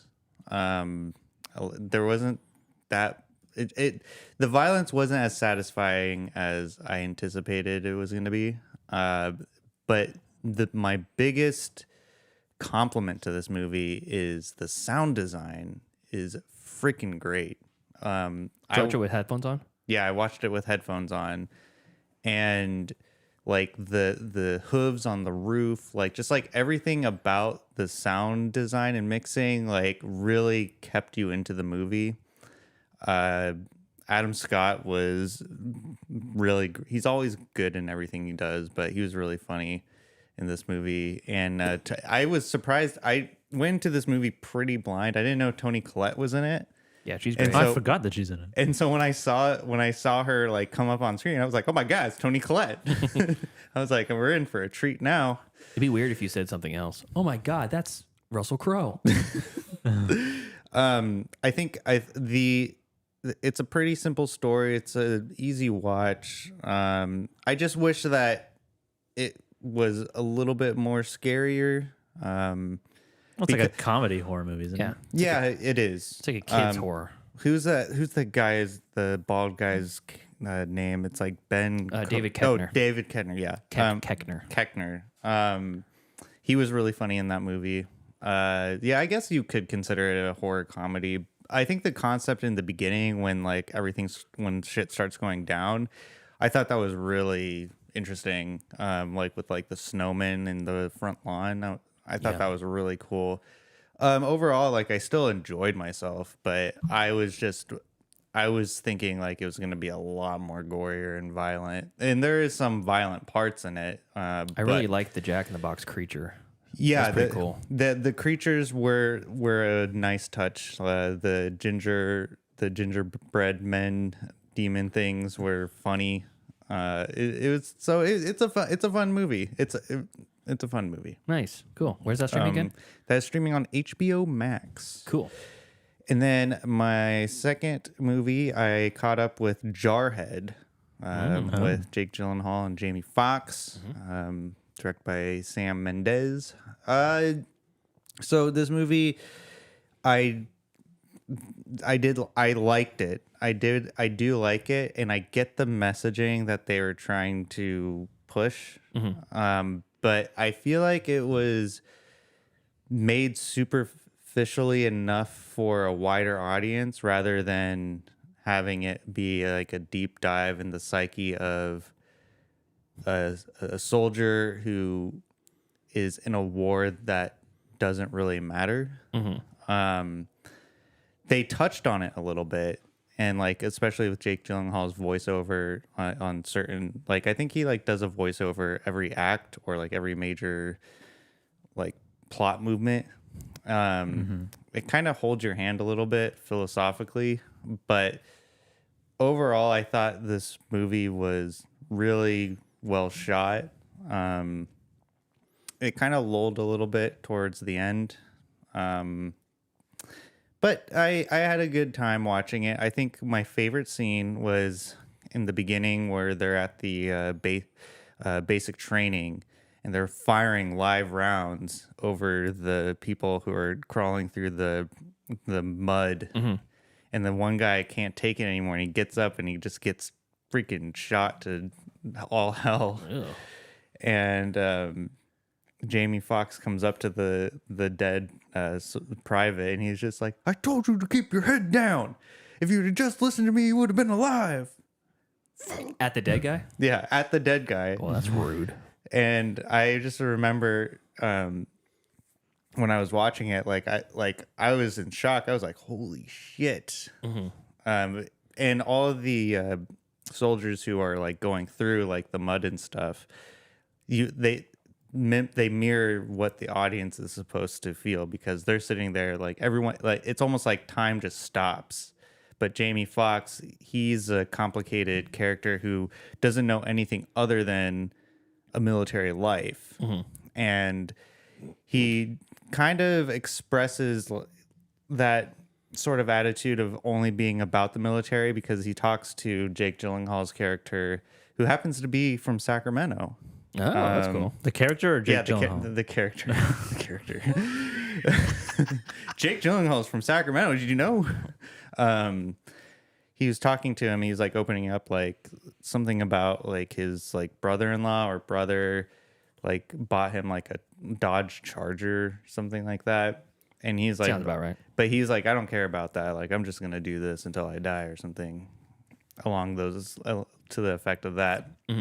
And so when you hear that speech, or not speech, but like when you hear him opening up, and then you hearken back to the training scene of that poor kid getting shot by a machine gun, and him yelling at the dead body, like, this is just his life. Like, this isn't like nothing else outside, nothing in the civilian world matters to him. All he wants to do is just be in the military.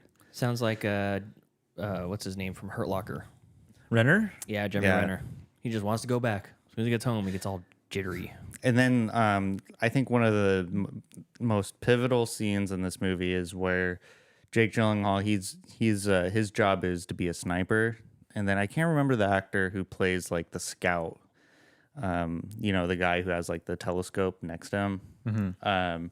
They're going to take out a high profile target in some tower, and they're about to do it. Like, the scene is tense. Like, you can see like the trigger, or you can see the finger going on the trigger, and he's about to squeeze it, and then barges in like some colonel or something, and he's like, "Stand down, boys. We're just gonna blow this thing up with the artillery." And the guy who was the scout, he was like, "No, well, if we're just going to, if you guys are just gonna blow it up, can we just have this one kill? Like, we came all the way over here for this one kill." And he's like, "Nope, just watch the fireworks." And like, he like has like a mental breakdown, because the implication of like, you do all this training, you're in the desert, like miserable as hell, and you have this one job that would make it all worth it taken away from you. And he just goes into a mental fit, and it's a really well acted scene. There's a lot of great scenes in this movie, but I think that it could have delved a little bit deeper into it psychologically about, training to go to war and then not experiencing the war. It's like, so like, what was it all for? But I mean, that's a little bit of a nitpick. So yeah, Jarhead, that is streaming on Netflix. Definitely check it out. Cool. And that's all you got? That's all I got. Great. Awesome. Any of you guys have anything else you need to say? Well, we all watched a movie. I forgot. We got to fucking Dear Santa. Yep. Dear Santa. So you ended up, made time for it. I did. Nice. So I did. Dear Santa is Santa. a new movie streaming on Paramount Plus right now. It's got 24% on Rotten Tomatoes. Really? 5.4 on IMDb. Yes. Okay. Seems like it's not getting great reviews. I'm surprised. Joseph or Tyler, why don't you lead us off since you're already going? Oh, okay. Yeah, I watched it this morning. I watched it this morning. I messaged our group chat that we have for the show. Weren't we supposed to watch a Christmas movie? Is that you entertaining yourself? Yeah. But I remember, so I was sitting at my desk, and I was like, I feel like I'm forgetting something. Like, it was getting close to getting ready for the show. I'm just like, oh my God, there's a Christmas movie. And then I'm like trying to rack my brain. I'm like, what movie was it? And then if only you could go online. And so I just like made an educated guess. I was like, I think it was Dear Santa because I remember something about Paramount Plus, and so I started Dear Santa. But then I started doubting myself, so I messaged, and yeah, it was Dear Santa. I was like, oh, thank God. So, anyways, I don't know why Dear Santa is getting bad reviews. I thought that was a really fun movie. It's a very interesting concept. I get the hate for it because the main character kid is just annoying as hell. I like the story enough to where I can look past like some of the glaring acting choices that were made. Okay. Jack Black, jollier than ever. I thought he was really fun. It was overall like really, it was an interesting spin on a Christmas movie that I haven't really seen since what is that movie? What's that French movie? Oh, Dial Code Santa. Dial Code Santa. Like since Dial Code Deadly Games. Deadly Games, yeah. Like it kind of it didn't remind me of it because it's obviously not the same story, but like it reminded me of like the uniqueness of taking like a Christmas story and flipping it on its head. Yeah. Okay. Jack Black was great, and Post Malone was in it. I do like Post Malone a lot.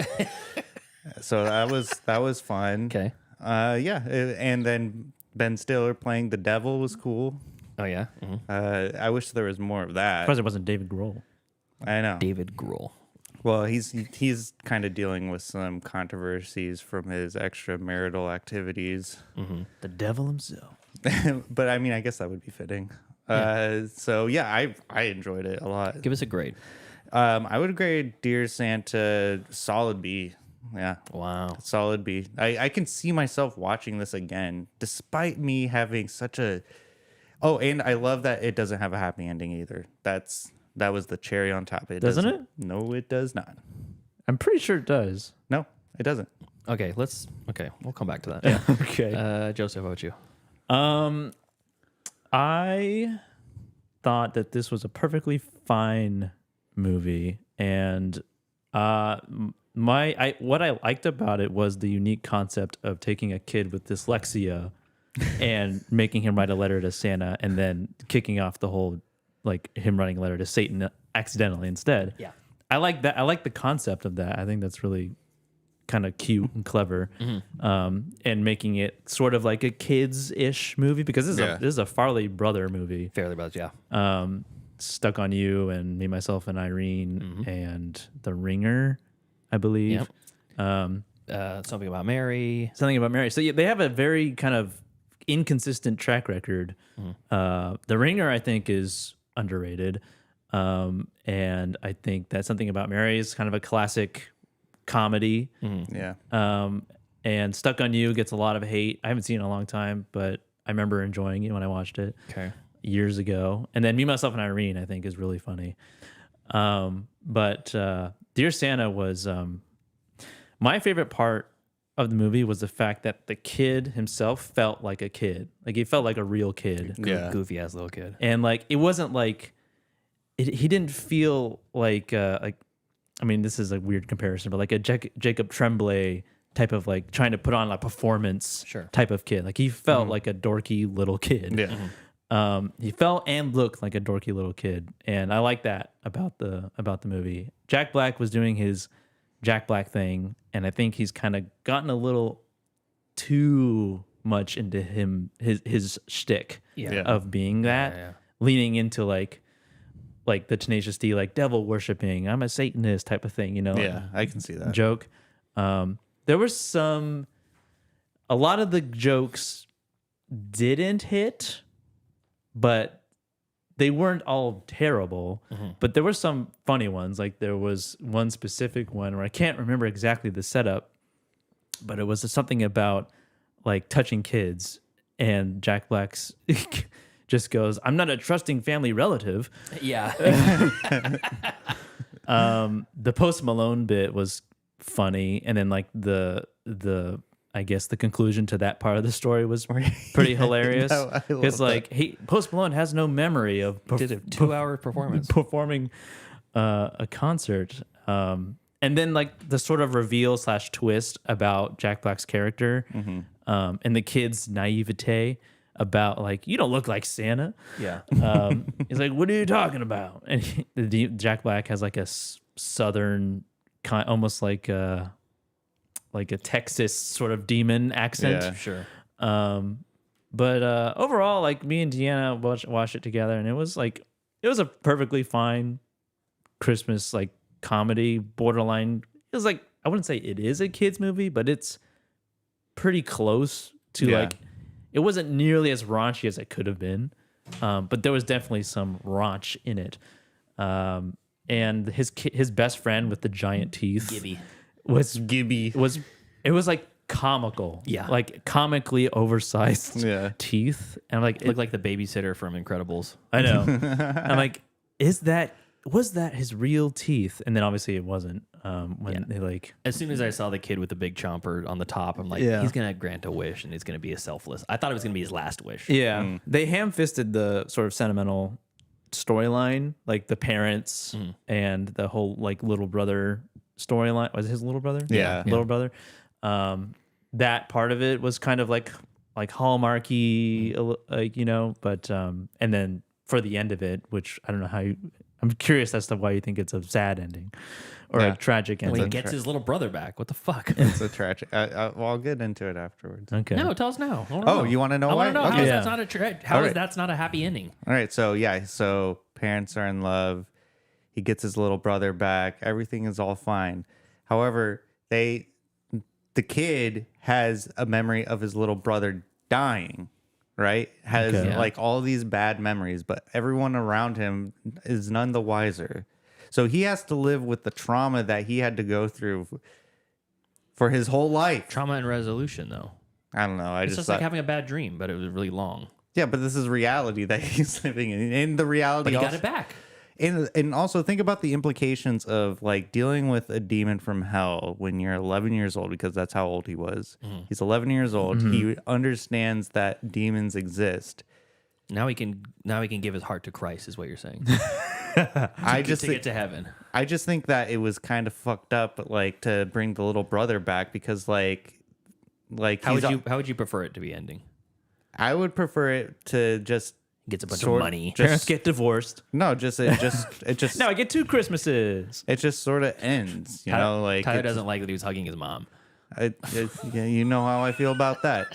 No dice. I don't know. Maybe why do you view it from a cynical eye?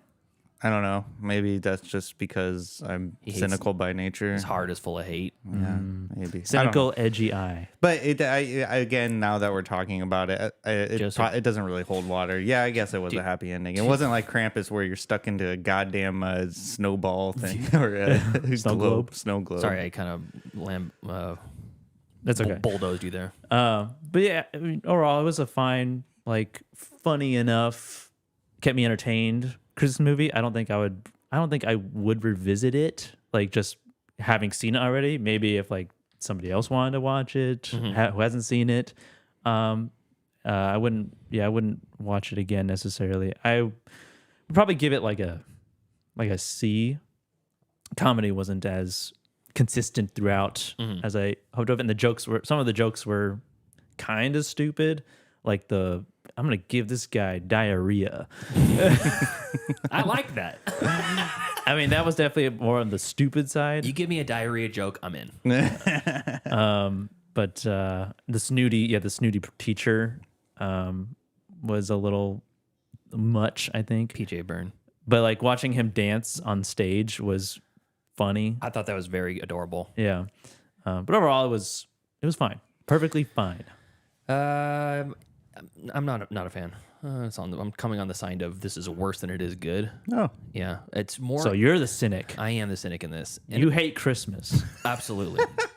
If this was about a Hanukkah movie, I would be into it. Oh, yeah. It's oh, that's a Jew. Thank you. I was waiting for it. I think Jack Black is one of the worst iterations of him in this. He's like you said, he's too much over the top. It's like, we get it. Okay, it's fine. I'm Jack Black. Yeah. My name is Steve. Yeah, his like it was weird because I felt like it had its feet in both sides of, you know, the age range. It was like for little kids because he was making jokes like, you know, poop muncher and stuff like that. Yeah. Every time he called the kid something, he would give him a nickname. He'd be like, hey there, poop head or something like that. Very juvenile sort of nickname. Yeah. And then there was a joke about child molestation in the next sentence. You're like, what age is this supposed to be for? So it was almost, and then when I saw that it was the Farrelly brothers, back at it again. Because they split up and they were doing their own things for a while. Ricky Stenicki was Peter Farrelly. This is Bobby Farrelly. But Peter Farrelly was he was like a producer and co-director or writer or something like this. So this is like their first one they've done since 2011 together.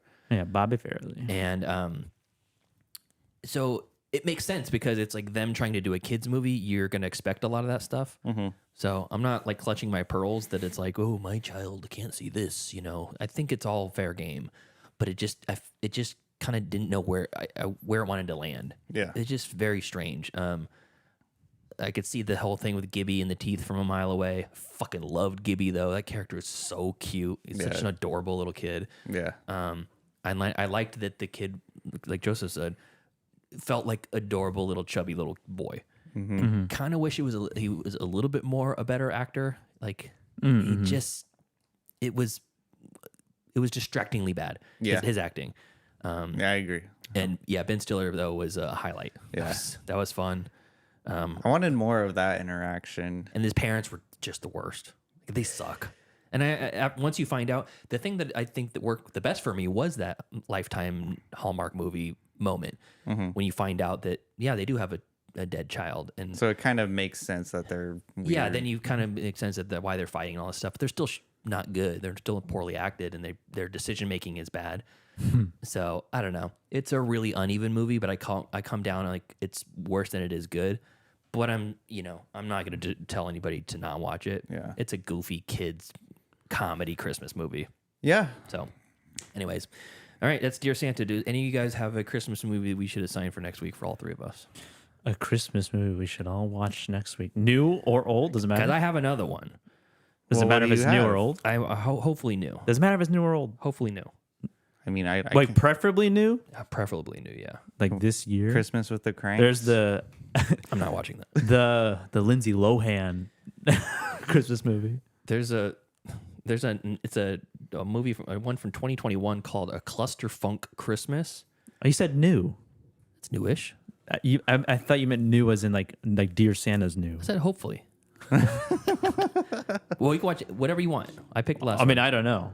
You don't have anything? It could be like anything. Yeah, let's think about it. Let's put it out to maybe we'll put it out to the class. Yeah, actually, you know what? That should be the classmates assignment. Respond. What Christmas movie should we watch, classmates? So we better answer quickly. I'll put it on Facebook. We'll do it for next week. Okay. Anything else? I think that's it. Okay, cool. So thank you to our cool ass yard duties over on Patreon. That's Javier, Heather, Michael, Steven, and Chris. And if you want to support us, you can do so at patreon.com/middleclassfilmclass or just watch on the YouTube page and subscribe. That helps too. Until next time. Thank you for joining us today as we gab and chatter. We pay off some punishment movies. We talk about ghosts and Dear Santa. Yeah. Follow us later on in the week as we review Lars and the Real Girl. Follow us on Facebook, facebook.com/MCFC podcast, and send us an email, mcfcpodcast@gmail.com. And follow us on Instagram at Middle Class Film Class and leave us a voicemail, why don't you, at 209-283-1716. And follow us on Twitter at Podcast MCFC, on TikTok, Middle Class Film Class. All right. Again, thanks for listening. Tell some friends and family, and let's get some more listeners. See ya. See you next time. See ya.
gay.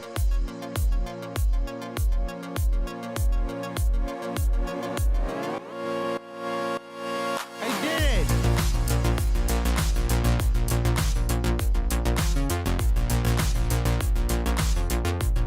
Oh, son of a bitch.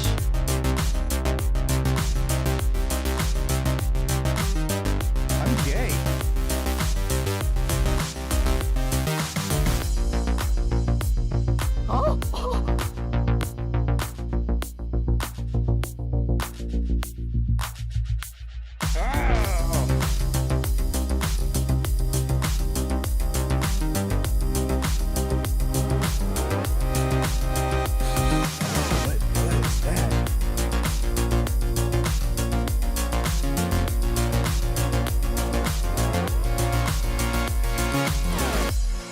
Good point, Joseph.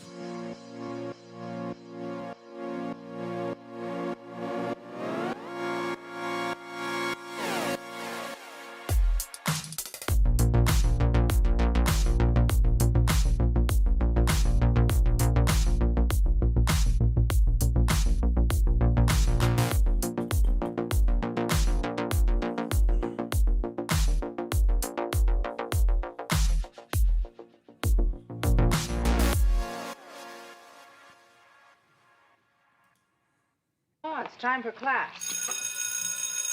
Class is in session! Roll call. Bueller. I'm gonna be late for class. Bueller. Am I hallucinating here? Just what in the hell do you think you're doing? I'm late for class. You are mine now. You belong to me. Did you study for the test? No more complaining. No more Mr. Kimble to go to the bathroom. Nothing. There is no bathroom. Hello, classmates. Welcome to another episode of Middle Class Film Class Movie Review Edition. I'm your host for today, Tyler. I'm Joseph. And I'm Peter. And on this episode, we are reviewing a fan pick, Lars and the Oh, right. Lars and the Real Girl. Yeah. That kind of sums up who he is as a person. Yeah, I would agree with that assessment. Came out in 2007. Directed by Craig Gillespie. Gillespie. All right. It's a I'll believe you. All right, I guess. Whatever you say. Whatever you say. This movie is about a delusional young man that strikes up an unconventional relationship with a doll he finds on the internet, and I think we can all make the assumption. We can all of relate what to that. That kind of doll is Made out of felt cloth. Starring Ryan Gosling, Emily Mortimer, Paul Schneider. I mispronounced it on purpose. Okay. I was joking. I know words. Yes. Don't worry, guys. I know Gillespie. And Mortimer. Mortimer. This was a fan pick by listener Chris. Yeah. And Chris from Geiger's All Grain Review. We're actually, Chris, I know you're probably listening to this right now. Not live, but we want more reviews. We want another review. Chris? Some new movie. Geiger. Yeah, of while you're blasted off of hops and barley. Yeah. Yeah. So this is not my first time watching Lars and the Real Girl. Let's just jump into the initial thoughts right now. Okay. Joseph, what were your initial thoughts on Lars and the Real Girl? And was this your first viewing of the film? It was my first viewing of this movie. Oh, cool. I've known about it for a long time. Never took the dive and watched it. Because I wasn't sure if I should wait to watch it with Deanna or not. Because I don't know if she would have found it uncomfortable, just the nature of what you would assume about the movie. Yeah, because it's a sex doll that he buys, and you could assume where it goes from there. Yeah, but you might be wrong. Because obviously he would be some sort of interesting character, if not awkward or weird. Yeah. From the outside. So I put it on. We watched it together, and I wasn't my expectations going into it wasn't I knew next to nothing about the story, other than just the basic that he has a mannequin girlfriend. Oh, you didn't know it was a sex doll? No, I just thought it was almost like a mannequin type thing. And real doll. I didn't realize it was specifically a sex doll. Not that that matters. Not that It's there's more anything wrong with that. it's not that There's nothing wrong with that, but not that it like matters to the story, other than like the fact that it's a joke in the movie. Yeah. That she's anatomically correct. But yeah, I think that this was a really wholesome, sweet story, and that was well made and well acted. From pretty much all fronts, I think. I would say that the brother, the husband, was the weaker of everybody. Acting wise, or just as a character? Acting wise. And not that he was bad. It was just like Paul Schneider. Like Gosling, I feel like, took the weight of most of the acting, along with Emily Mortimer. Got him. I really like Emily Mortimer though. She's everything I see her in. She's very like charismatic, very charming. Yeah. I enjoyed it. I enjoyed it quite a bit. I like the story and how it evolved, and the doctor relationship and how she sort of is doing the checkups on Bianca, the name of the doll. Yeah. But is really, just like it's like a front to just get him to come in and talk to him about her, and the whole town, accepting it and getting in on it was really sweet and wholesome, and like really buying into it. I feel like without this movie, Shutter Island wouldn't exist. Why is that? What is that? Because it's almost the same plot. Because they're all, I get it. They're all like, they're all in. It's all an illusion. Okay, I get it. To maybe this will help resolve the issue. Oh, Patricia Clarkson's also in Shutter Island. Oh my god. Oh yeah, she is. That's crazy. She plays Rachel too. That's insane. But yeah, I enjoyed it. Me and Deanna both really enjoyed it. I liked the setting. I liked the acting, the directing, and just the wholesome nature of everything. Because I was expecting some sort of awkwardness, like more uncomfortableness to this movie, but there really isn't any moments where I was like, I felt like cringing or anything like that, because that's kind of what I was expecting a little bit. But it was more of like a dramedy, than anything. It's a good way to characterize it. And it was delightful. Cool. Pete, first watching of Lars and the Real Girl? Yeah, I've seen this a number of times. All right. This is a movie that Brianna has on her like needs cheering up playlist. Like if she's in a little glum mood, she'll put on Lars and the Real Girl, and just she says that it reminds her that there's good in the world, but people just choose not to be good. Wow. In the real world. Like if everybody could be like the town in Lars and the Real Girl. Why isn't this the town? Yeah. If everybody could be like Matt Damon and Ben Affleck's the town. Yeah. I don't think Matt Damon's in that. Is Damon he? in the town? No, I don't think he's in the It's town. Ben Affleck, Jeremy Renner, and Casey Affleck, I think. I don't know who's in it. Anyways. That's the one with the nuns? Yeah. Yeah, Okay. the masks. Or the Boston cop, and he sees what's going down. He's like, turns his head. Yeah. So this is not the town. This is Lars and the Real Why Girl. isn't it the town? But the town in That's this... Chris Geiger. The town in this Canadian small town in this movie is really sweet. And the thing that I really love about it is that there's so many opportunities for people to be assholes to him. Yes. To Lars. You're waiting for it, kind of. Yeah, you're expecting someone's gonna, like, they're all being nice, and then one person comes up and is like, she's just a fake doll, right? You're a fucking psychopath, and there's no one like that there, which is cool. It happens once with the brother. I was just gonna say, the brother does it, and Lars doesn't even respond to it. It's like they just didn't even pierce the veil. Yeah. So, I want to get into that scene, but please. okay, we can do that later. But the good-natured ribbing that does come from some of the people is when Lars is not around, and it's not necessarily mean-spirited. It's just like, well, once we cut this, it ain't growing back. Yeah. And they all kind of get a chuckle out of it, Yeah. and then they go back to the delusion or whatever. Yeah. But it's really competently made, really well made, very sweet, wholesome, pulls the heartstrings. It's like almost like a warm hug in a way. But at the same time, that he's going through this because of some sort of past trauma, and that in itself is sad. But they don't really spend a whole lot of time Clearing it up. really getting into that. It's just like, why is it happening? I don't know. We left him out to cold, out in the cold.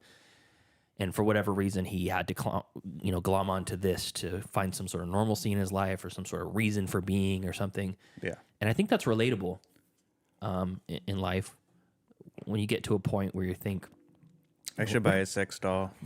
Yeah. No, it's more like, what am I doing? Am I doing anything worthwhile? Am I nurturing relationships that are like long-term edifying relationships? What's my purpose? And if you have children, it's almost always the children. That's your future. If you don't, which Lars doesn't, the three of us don't. It's like, what is your purpose? Have what? Children. Oh, yeah. I have a dog and a cat. Yeah. So that's going to be your purpose for the next 10, 15 years. 15 yeah, years. that's it. But it's like, what is your purpose? So, I mean, I feel like that there is some, something part of that resonates, I think, with the human psyche in a very deep existential way. Mm-hmm. But I just, ultimately, Gosling's great. Emily Mortimer's great. I did like the brother. I thought he was pretty solid. Patricia Clarkson as the doctor is super, super interesting. Like Yeah. she knows just what to do. She's so cool. She's so chill, and it's like she backdoors the treatment to him in a way that you're just like it seems natural to him. It feels good. It doesn't feel malicious. No. And then the girl at his office that was really into Lars, but he just ignores her because he's awkward and autistic or whatever. She is charming as fuck. She's super charming and just sweet as all get out and everything. And as I was looking through for trailers and stuff like this for the show and whatever, looking at the trivia and stuff, there's a lot of there's an entire article that I read on this about from the Autism Anthropologist website, all about Lars and the character and all this stuff. And I was like, I didn't read him as particularly like on the spectrum or anything like that. He just seemed like he was maybe going through some shit and a little introverted. Mm-hmm. But I think that's how he was specifically written as. Well, he doesn't like to be touched. Yeah. Which is a common thing among people with autism. Correct. But at the same time, he overcomes it for the girl. Yes. In a way. It's almost like, so I took you that. You can beat it. You can beat autism. That's the takeaway from this movie. It is curable. Just take this pill, suck it down. Get a sex doll. Yeah. This is the recipe. This is how you do it. This is how you beat it. Yeah. But yeah, it's really good. Yeah, just like a warm hug, this movie. I agree with that analogy. It is like a warm hug. Even though it's covered in snow. Even though it feels like like on an atmosphere level, it's very cold. Like I feel like you can feel the coldness. Maybe it's because we're watching it and it's in the middle of winter. Well, it's also snowing there. And he lives in the garage. Yeah. Yeah. Everybody's bundled up all the time. I related to that. Maybe it's because, I don't know, it's because we're cold? Because the movie's cold? I don't know. Yeah. That's what.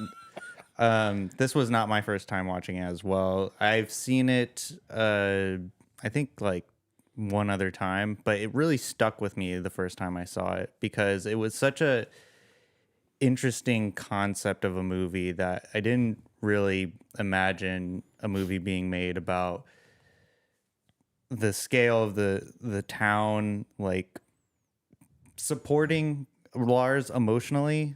That was a little foreign to me. But it was done really well. It wasn't like a ham-fisted like Hallmark sort of esque story with like a unique twist of him falling in love with an inanimate object. Mm-hmm. But I really, in some ways, I could relate to Lars in the way where you can latch onto something and then everyone kind of looks at you like side eyes you and like, what is going on here? But I really like the wholesomeness of it. And Paul Schneider's character, who plays the older brother, I thought he was supposed to be like the guy who's grounded in reality. Yeah. But it comes from a good place though. Like it's not like he's like ignorant to Lars's issue. It's that he doesn't want his brother, like he's afraid of the reputation that his brother might receive in a negative way. Like he's trying to shield him from that. Can I say something about this, even though you're giving your thoughts? Go ahead. There's a line that the doctor says when they say you need to play along with it, and him and his wife basically agree to it. Mm-hmm. And he says to the doctor, well, everyone's going to laugh at him. And she says, and you. And you, yeah. And I think that's powerful. That's a bigger part of it, is that it's almost like, is he concerned that people are going to laugh at his brother or him and the family? So, like he's dragged into it with him.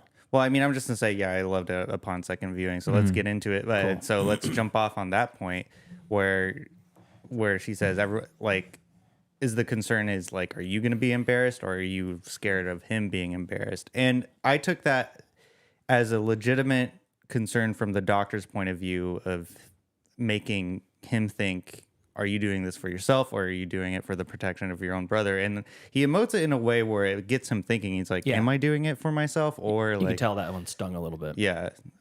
Which is, I mean, like, it was kind of like a subconscious narcissistic sort of like, I concern for his brother. No son of mine is going to be gay. Yeah.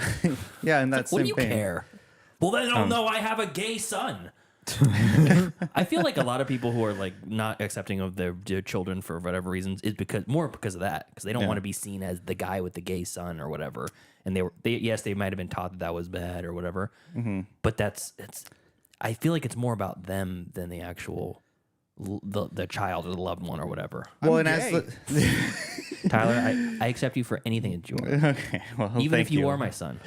Oh, well, that would be concerning. Yeah. But I think as the story progresses on, it's more of like it's a growth on every single character that's put on screen. Like everyone's growing with Lars. Like you go back to the church meeting scene where they're introducing, because I guess everyone goes to the same church. Yeah, they're just really small town. That's pretty common, especially if if you are part of a church. A lot of times, like the tight-knit circle that you kind of surround yourself with are people from the church. Yeah. They're like-minded. You see them every week anyways, so might as well. Yeah. God, I would hate that. Maybe that's why they are all... No one really is like being a total prick to him because it's such a small town. They all know him anyways. There's like a little bit of hesitance when he first goes to church with absolutely Bianca. Yeah. Everyone's like kind of like trying to figure it out. Yeah, but it never goes to that point of like look at this loser here. Yeah. Well, even when they go to the party, I was like, oh god, something's gonna happen. That's what I was thinking too. And something does happen, but not. But he's not even a part of the conversation. Yeah, it's really nice that they all say, "Okay, here they come." Like they're all waiting for it. They prepped them all ahead of time. Yeah. But imagine we were to. You guys should come over next weekend for the podcast, and my head's shaved. Should we say anything? What would you think? Yeah. I'd be like looking at your shoelaces. Jig for the red laces. Yeah. And then any new SS tattoos. You're wearing a cut off tee, like sleeveless tee. I'd be like, okay, yeah, let's do this. What the fuck does that mean? Are we having sex now? All right, let's do Why this. Why does it have to go down? You said it. Are we talking like to the skin? I legitimately thought Mr. Tyler wanted to have sex with me. He winked at me when he said that. He had said, this look in his eye. So, all right, I guess we're doing this. Yeah. Wink. No. Like, what would you think about me in that moment? Is what I'm saying. If I came in and I saw that you had a sleeveless shirt and a shaved head, just the shaved head, just a shaved head. Like what happened when Britney Spears shaved her head? I mean, my first reaction, I would say leave Pete alone. I would say, wow, decided to get a haircut. Yep. I'm like, all right. I would be like, lice. What? No. I like how they She cut my hair. So you would just give us no answers? Yeah, no answers. Oh, okay. What would you think? But what would I think? Would it just be the extent like, oh, I wanted to? Yeah, I don't know.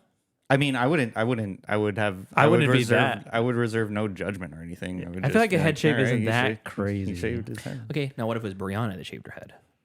I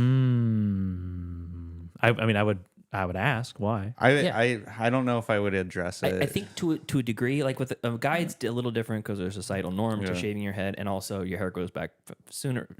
Yeah. But like Brianna's got like very like characteristically long red hair. That's like one of the things that people notice about her and remember about her. And she cut 6 inches off of it. Actually, it was like more like 8 inches off of it. It's the first time she got a haircut after her mom died. Mm-hmm. And her mom used to be the one that cut her hair. Her whole life is the only person who's ever cut her hair. Yeah. She went to a barber, hairstylist, and they fucking butchered it. She asked for like 2 inches off in layers. They cut like 8 inches off and no layers. Just fucked it. They bleached it. Yeah, I still thought they bleached I still thought it looked good, but it's not what she wanted, and she was in tears for weeks and all this stuff, and it was this huge traumatic thing because of it. If she were to if I were to come home from work tomorrow or Monday and she's got a shaved head, I would think something's happening with her. Yeah. She's going through something. I mean, especially if it didn't tell you. Exactly. I mean, so it's like, and I wouldn't necessarily judge her or whatever, but I would be concerned, and it would be hard to not like wipe the shock off my face, which is how the people were. What? Wait, fucking sex doll? It's that's how they were. When the first instance in the church, when everybody sees them for the first time, it's like, we've been warned, we know something's happening, but you're still just looking at this sex doll in a wheelchair in the middle of the church. Yeah, I mean, I think, they do go into a little bit in depth of his trauma, like tiny bit. Paul Schneider's character, he has a tremendous amount of guilt for leaving home and leaving Lars with his Gus dad. and Lars. Named after directors, I guess. Lars von Trier, Gus Van Sant. I guess. And I assume that it's either like very northern, like Wisconsin area, Minnesota, or southern Canada, because those are very like Norwegian, also Nordic names. Also, a name like Lars. Have you ever met anybody named Lars? Know anybody named Lars?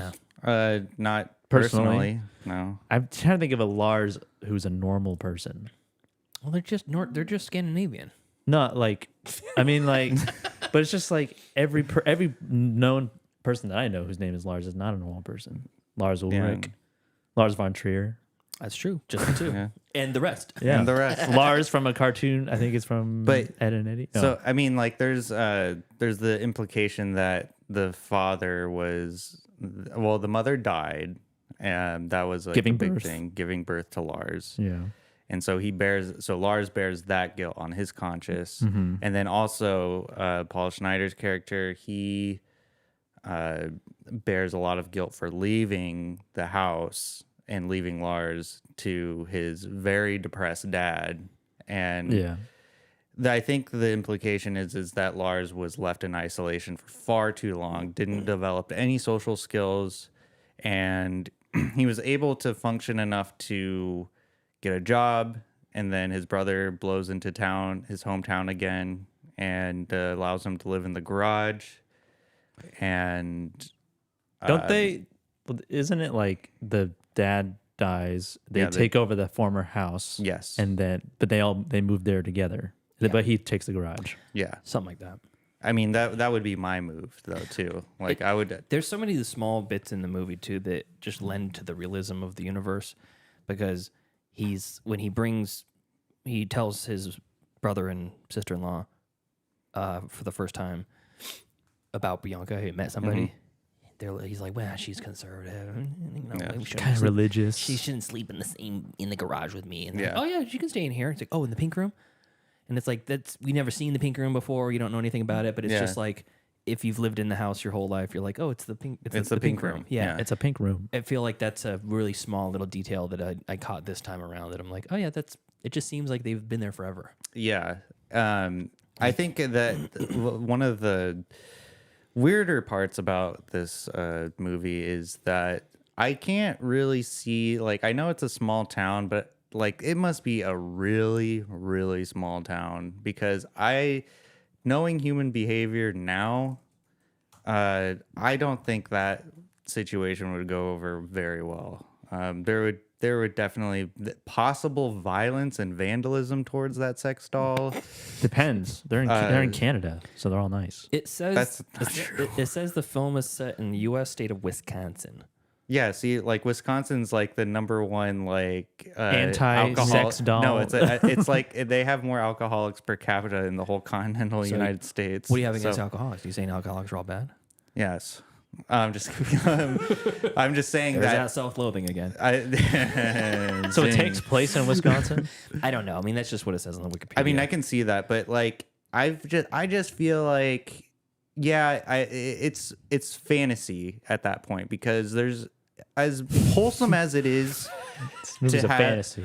As wholesome as it is to, have this loving community support this very isolated person. Mm-hmm. I mean, like I doubt you don't think there are any small towns out there that would support this? None. Zero. I honestly think that most small towns are worse than the big city. Yeah. When it comes to this sort of stuff. I mean, yeah.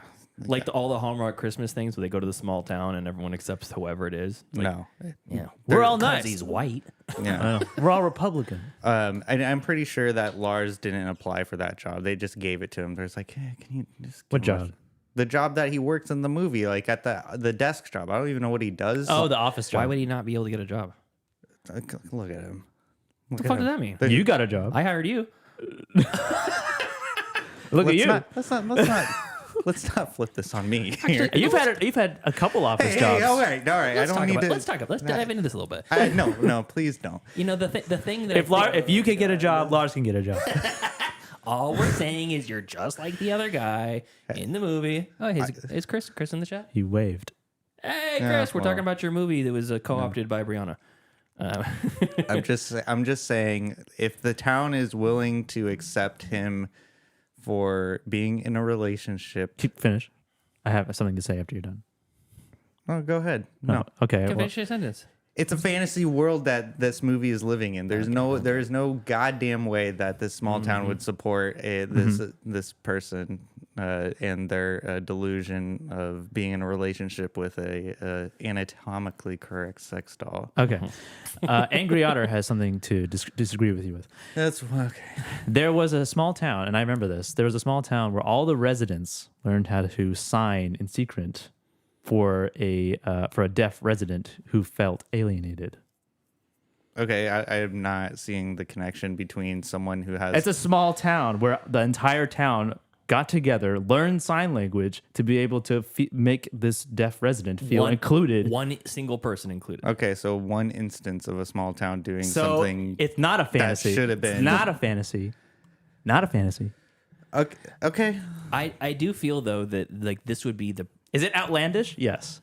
But it's not unrealistic. All right. Okay. I think by and large, more now it feels like they're like the evil of the world is taking over sometimes. And honestly, I still like to believe that there's more good than bad in the world. It's just that the bad is louder. Yes. And that we're constantly fed rage bait from social media and 24-hour news websites and 24-hour news channels and whatnot, that it's like there has to be something.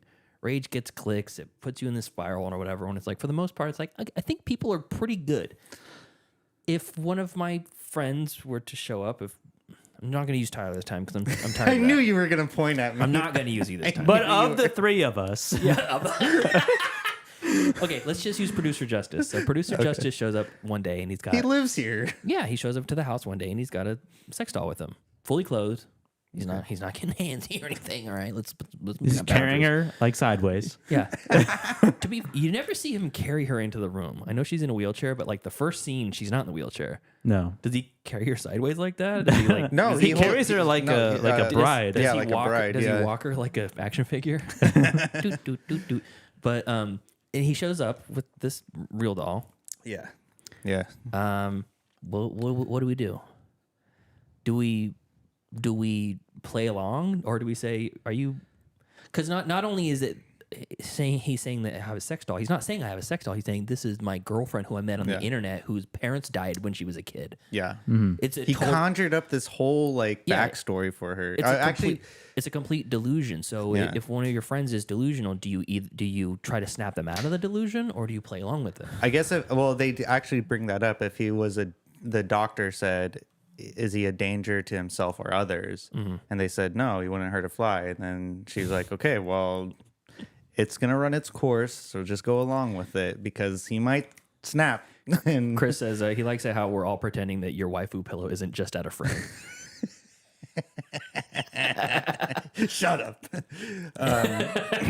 But I think what also helps too was the wife. She was pregnant at the time, so there's like that maternal. Well, I know not all pregnant women have like this perceived maternal instinct, but you can infer that she has. Let's assume most of them. Yeah. You can most of them. You can infer that she had this sort of maternal instinct to help Lars, like, you know, like baby him and like just try to get him out into the real world. I don't know if it's even baby. Well, she tackles him Yeah. to get him to come to dinner. What, you don't tackle babies? No, you don't. You push on their soft spot. It's funny because her approach is very like that. It's a maternal instinct. It's a kindness. You don't tackle your kids. Yeah, it's a kindness that she's trying to like smother him with kindness. Where the brother's just like he just wants to be alone. Just let him do his thing. Just let him do his thing. Because his brother kind of doesn't want to deal with it. Yeah. In the beginning, there's definitely like this sort of attitude of where just out of sight, out of mind. Like he goes to work, he has his own car, like he's fed, he's healthy. Yeah, just let him to his own devices. Physically healthy. Yeah, because when he's at dinner the first time, he like doesn't eat anything, barely. Mm-hmm. And she goes into the kitchen, and then Gus, right? Yeah. is like Karen's worried about you. I say you're fine. Are you fine? He goes, yeah, I'm fine. See, I told her. Yeah, I told her that. Women, am I right? It's almost like if you had a friend who was a drug addict and they were hiding the fact that they were a drug addict, and you just ignored it forever and you never said anything, and you're just like, they come over high and you're just like, this is fine, no big deal. You know, we don't need to talk about it. It's like it's almost your duty as a friend to say, don't come over to my house if you're high. Yeah, you're ruining your fucking life. You know, there's a reason why we have, you know, rules on the podcast about, you know, drinking, because the podcast is going to suck. But it's like, I don't want to show up to the podcast freaking learn from the earlier episodes. I know there were some rough episodes there. We're just like, okay, we can put the kibosh on it, but it's like kibosh, yeah. But it's like same thing goes in a way for, you know, depression or sadness or whatever. It's like there's something to be said about just accepting your friend that's like an Eeyore. Eeyore's just a sad, kind of depressed, sack, and you're just like, he's Eeyore. So you're not trying to change him. Yeah, we're not going to change you.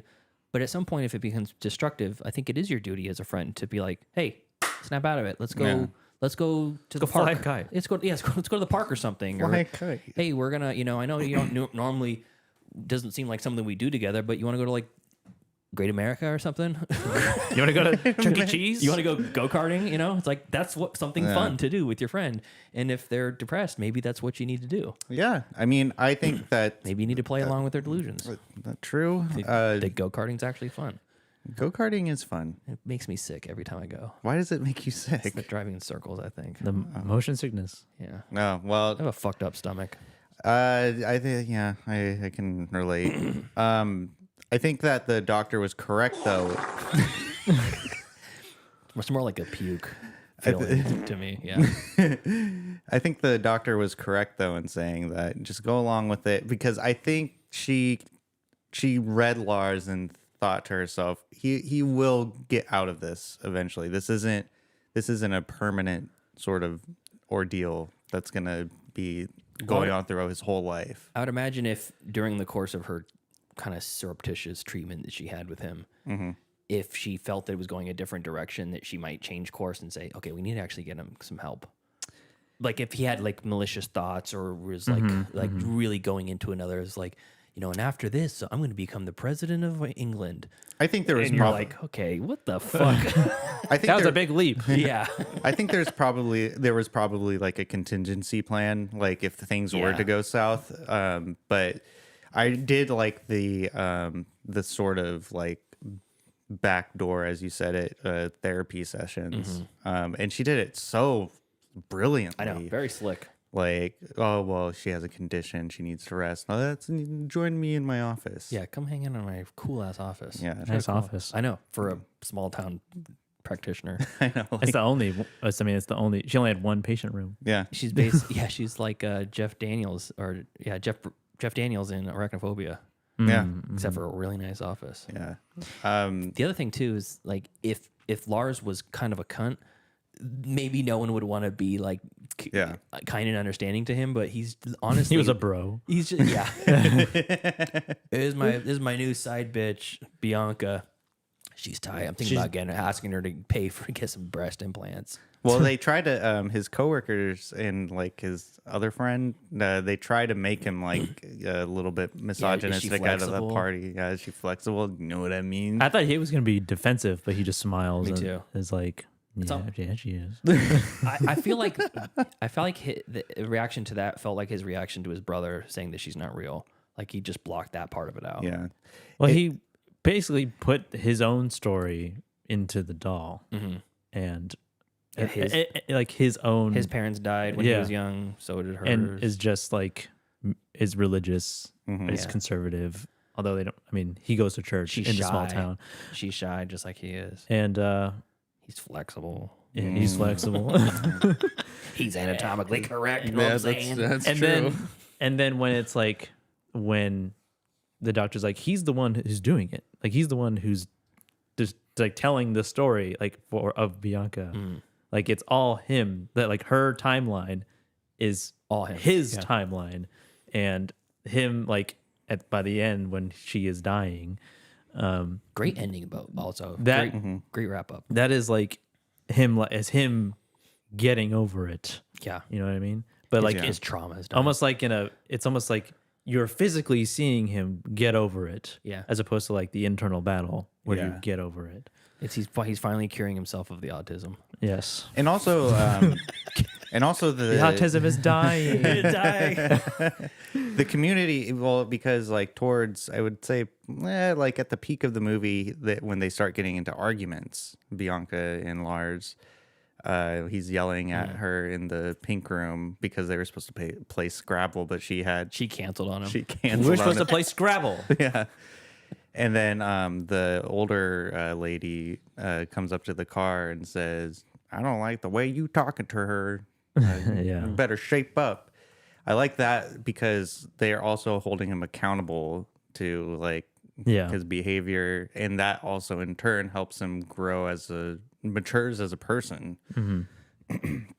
And so, like you said, like you can definitely see on screen like the growth of this very awkward, isolated man blossom into a somewhat functioning human.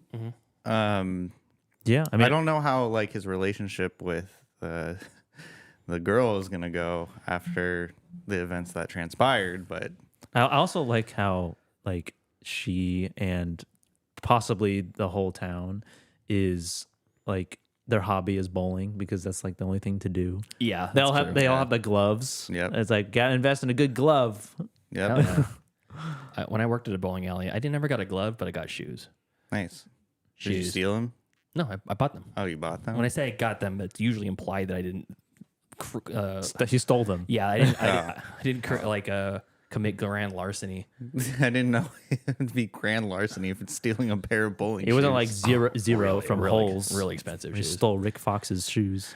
I wanted to play a clip. This is probably the most wholesome scene in the entire movie, in my opinion, and it's most closely like mimics reality. This is when the old ladies come over and are knitting. So let's see if I can get this here. Look at that. That's the scene. Yeah. He's, there's times when you lose a loved one and you're like, just part of you wants to just be alone and retreat from life.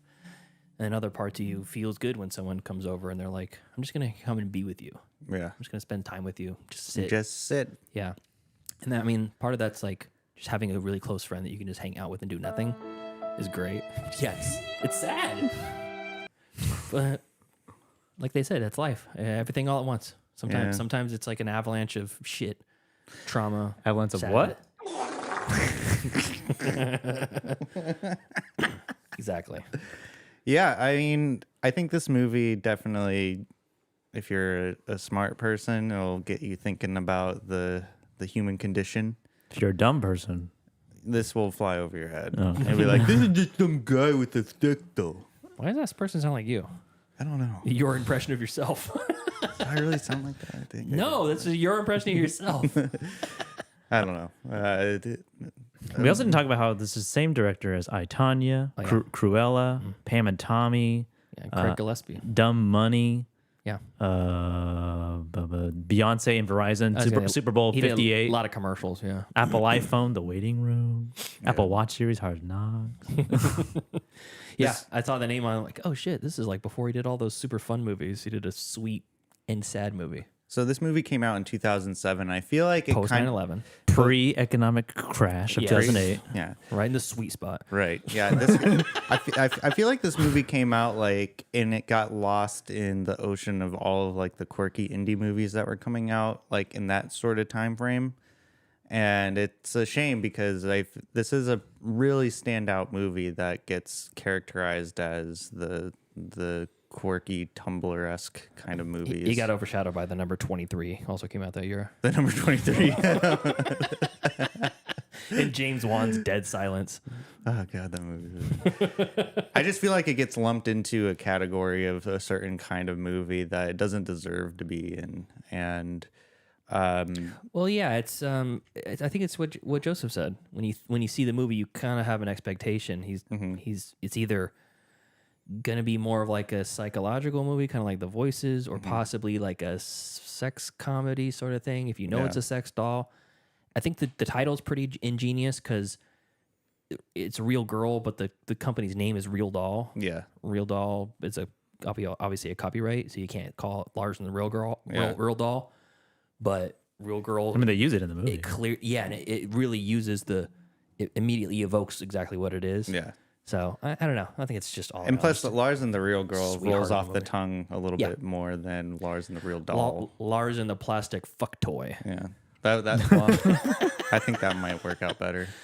Yeah. And Lars is supposed to be 27 in this movie, and he does not look 27 at all. He definitely looks like a baby. He definitely looks older, but I don't know. I don't have a. It's hard to say because I've seen 27-year-olds who look older than they are. Oh, also, when he's out in the woods, he's singing out in the treehouse and he's singing that song. The L is for the way you look at me. No, it's not. But when he was singing, because he sings in like, obviously he sings in La La Land, but he sings Blue Valentine, and he has that band, and it's like multiple movies where he is showing off his pipes. Yeah. You know? He's a Mouseketeer after all. But when he was singing that one specifically, part of it was like, it kind of sounds like Winnie the Pooh. When he was singing. Oh, because he had the high, he was the higher pitch version. The falsetto. It was like kind of raspy and whispery, and it kind of had that Winnie the Pooh vibe to it. Oh, bother. Yeah. Almost like Winnie the Pooh was singing. That's like, I didn't think about that. Yeah. And then the Talking Heads make a cameo in the movie. Yep. I was going to say Gosling brought Talking Heads tape to play during the filming of the party. He thought it would be cool. Loved the fact that the Talking Heads were this movie. I love that band. Mm-hmm. When he's reading to Bianca, it's an excerpt from Don Quixote, which is famously about a person with delusions. Mm-hmm. Extreme sensitivity to touch is called hyperesthesia. Hyperesthesia? Hyperesthesia. Yeah. To eliminate the possibility of any accusations of having sex with the doll, Bianca was custom ordered without any genitalia. Wait. Is what it says in this trivia, which is wrong. Yeah, because because it says she's anatomically correct. And don't they look? Yeah, the wife looks. The wife and the friends look.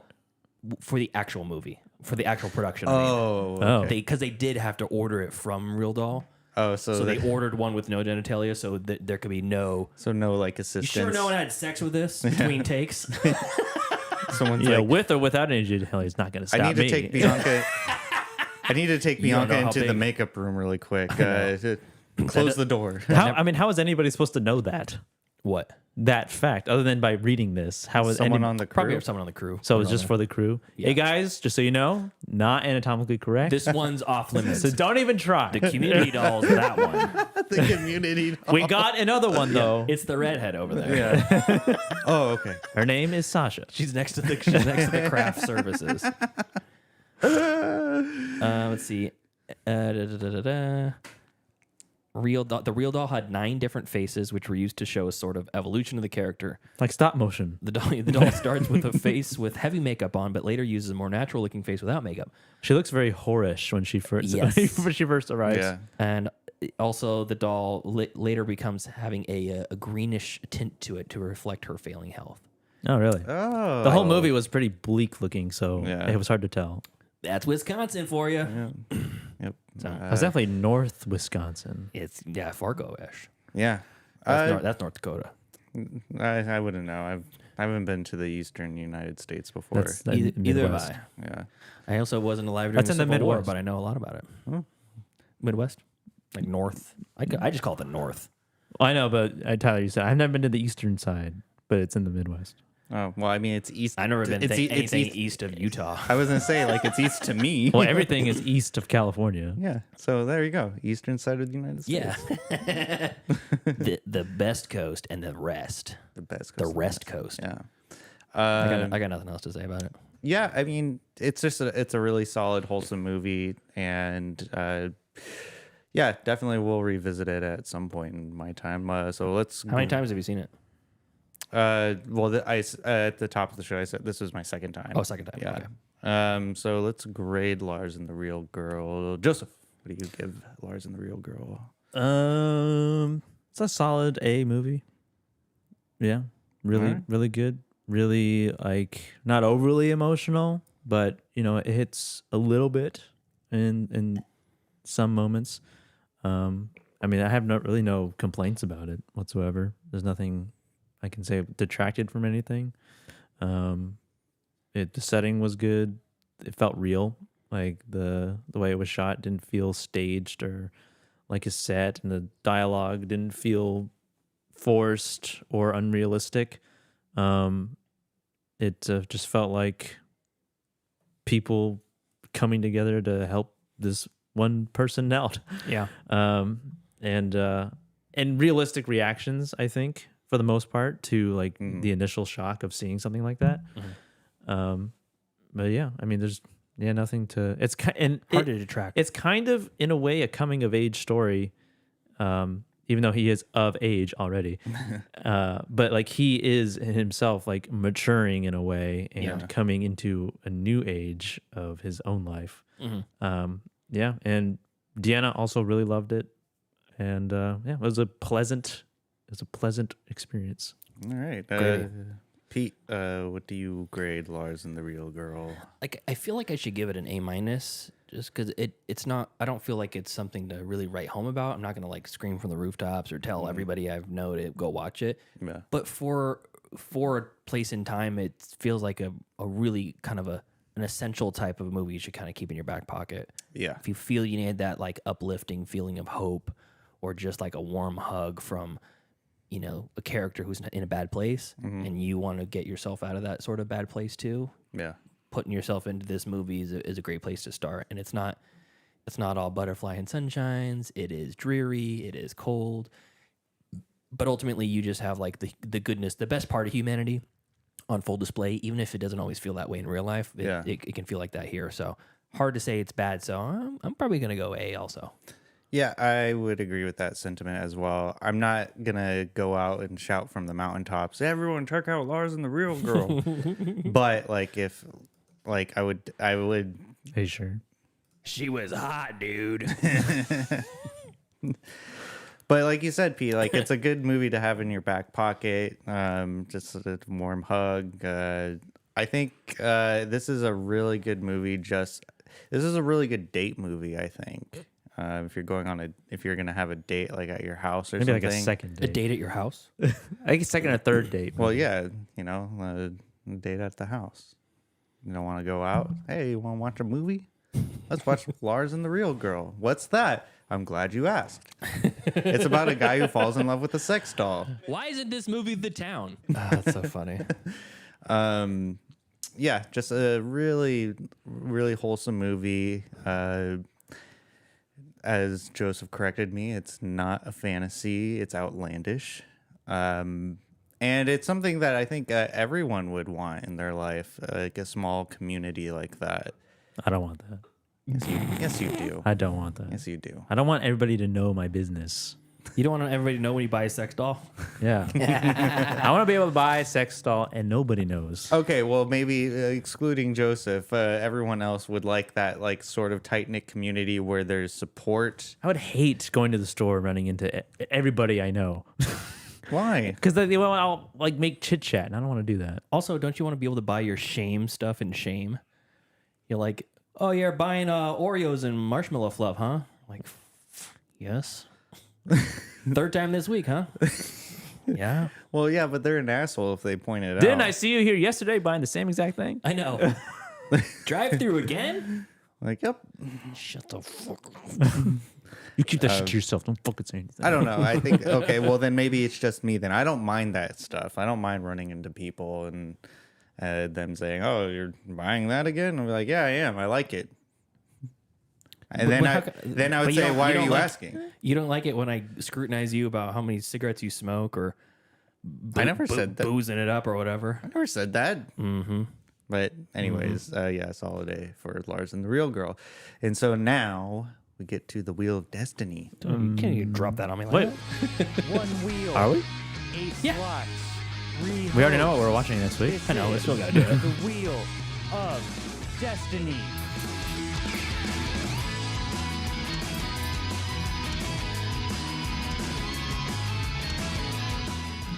All right, Lars and the Real Girl is off the wheel. And we're not going to replace anything right now because we already know what we're watching next week. Cyrus, my pick. It's Cyrus! Yay! Yeah, again, Joseph and I watched the wrong movie last week. Did you watch Lars and the Real Girl again? I did not know. Oh, okay. Oh, I mean, like, I'm surprised. Well, I mean, I was thinking about it, but the movie stuck in my head like Long so enough. much. The longevity of it staying in your brain. I mean, like this movie is pretty unforgettable. So, and after watching it a second time, it impacted me a little bit more than the first time. So I wouldn't even say a little bit more, a lot more. But yeah. Uncle Tripp's in the chat. He says, it sounds like you guys got a lot more out of Dear Santa than I did. He started watching it the second. No, he started watching the day of, right? Amityville in Space the day of. Oh. But yeah, Dear Santa he watched and kind of like live tweeted at us and was like, "This movie is terrible." Well, and he also says, "I don't want anybody to watch me buy Vienna sausages ever." He doesn't want to live in a small town either. Okay, well, you know, it's not everyone's cup of tea, I guess. So Cyrus next week. Cyrus, yeah. Tell us about Cyrus, Tyler. Why? It's a Why? Well, so I've seen it once. It stars Why, Uncle Baby Billy? Why? Stars Jonah Hill and John C. Reilly. And Marissa Tomei. And it was directed by Tim Heidecker. Nope. No? He's in it though, right? Nope. Why do I associate him with The that Duplass. Mark and Jay Duplass. The Duplasses. Okay. The Dupli. Well, I don't know why I associate that movie with Tim Heidecker, but because of John C. Reilly. Yeah, maybe so. I saw this movie once and I really enjoyed it. I can't tell you what it's about because I forgot what it's about, but I just remember enjoying it. That's fair. And it came up in my head when I had to think of a replacement, and it just so happened to be Cyrus. So I know it's about like an older son and mom that have to deal with Jonah Hill's basically a young adult son who lives at home with his single mother, Marissa Tomei. John C. Reilly starts dating her, and then the awkwardness of him basically being a mama's boy. Right. And being obsessed with possessive his mom. and obsessive of his mom. Yeah. Almost like we need to talk about Kevin. Yeah, I got vibes of that. We'll but less bow and arrows. But yeah, it's 100% less bow and arrows. I remember enjoying it when I first watched it way back when. So I'm glad to revisit it. Should be fun. Can't wait for you to watch it. Yeah. You guys got anything else you want to say? No. No. Okay.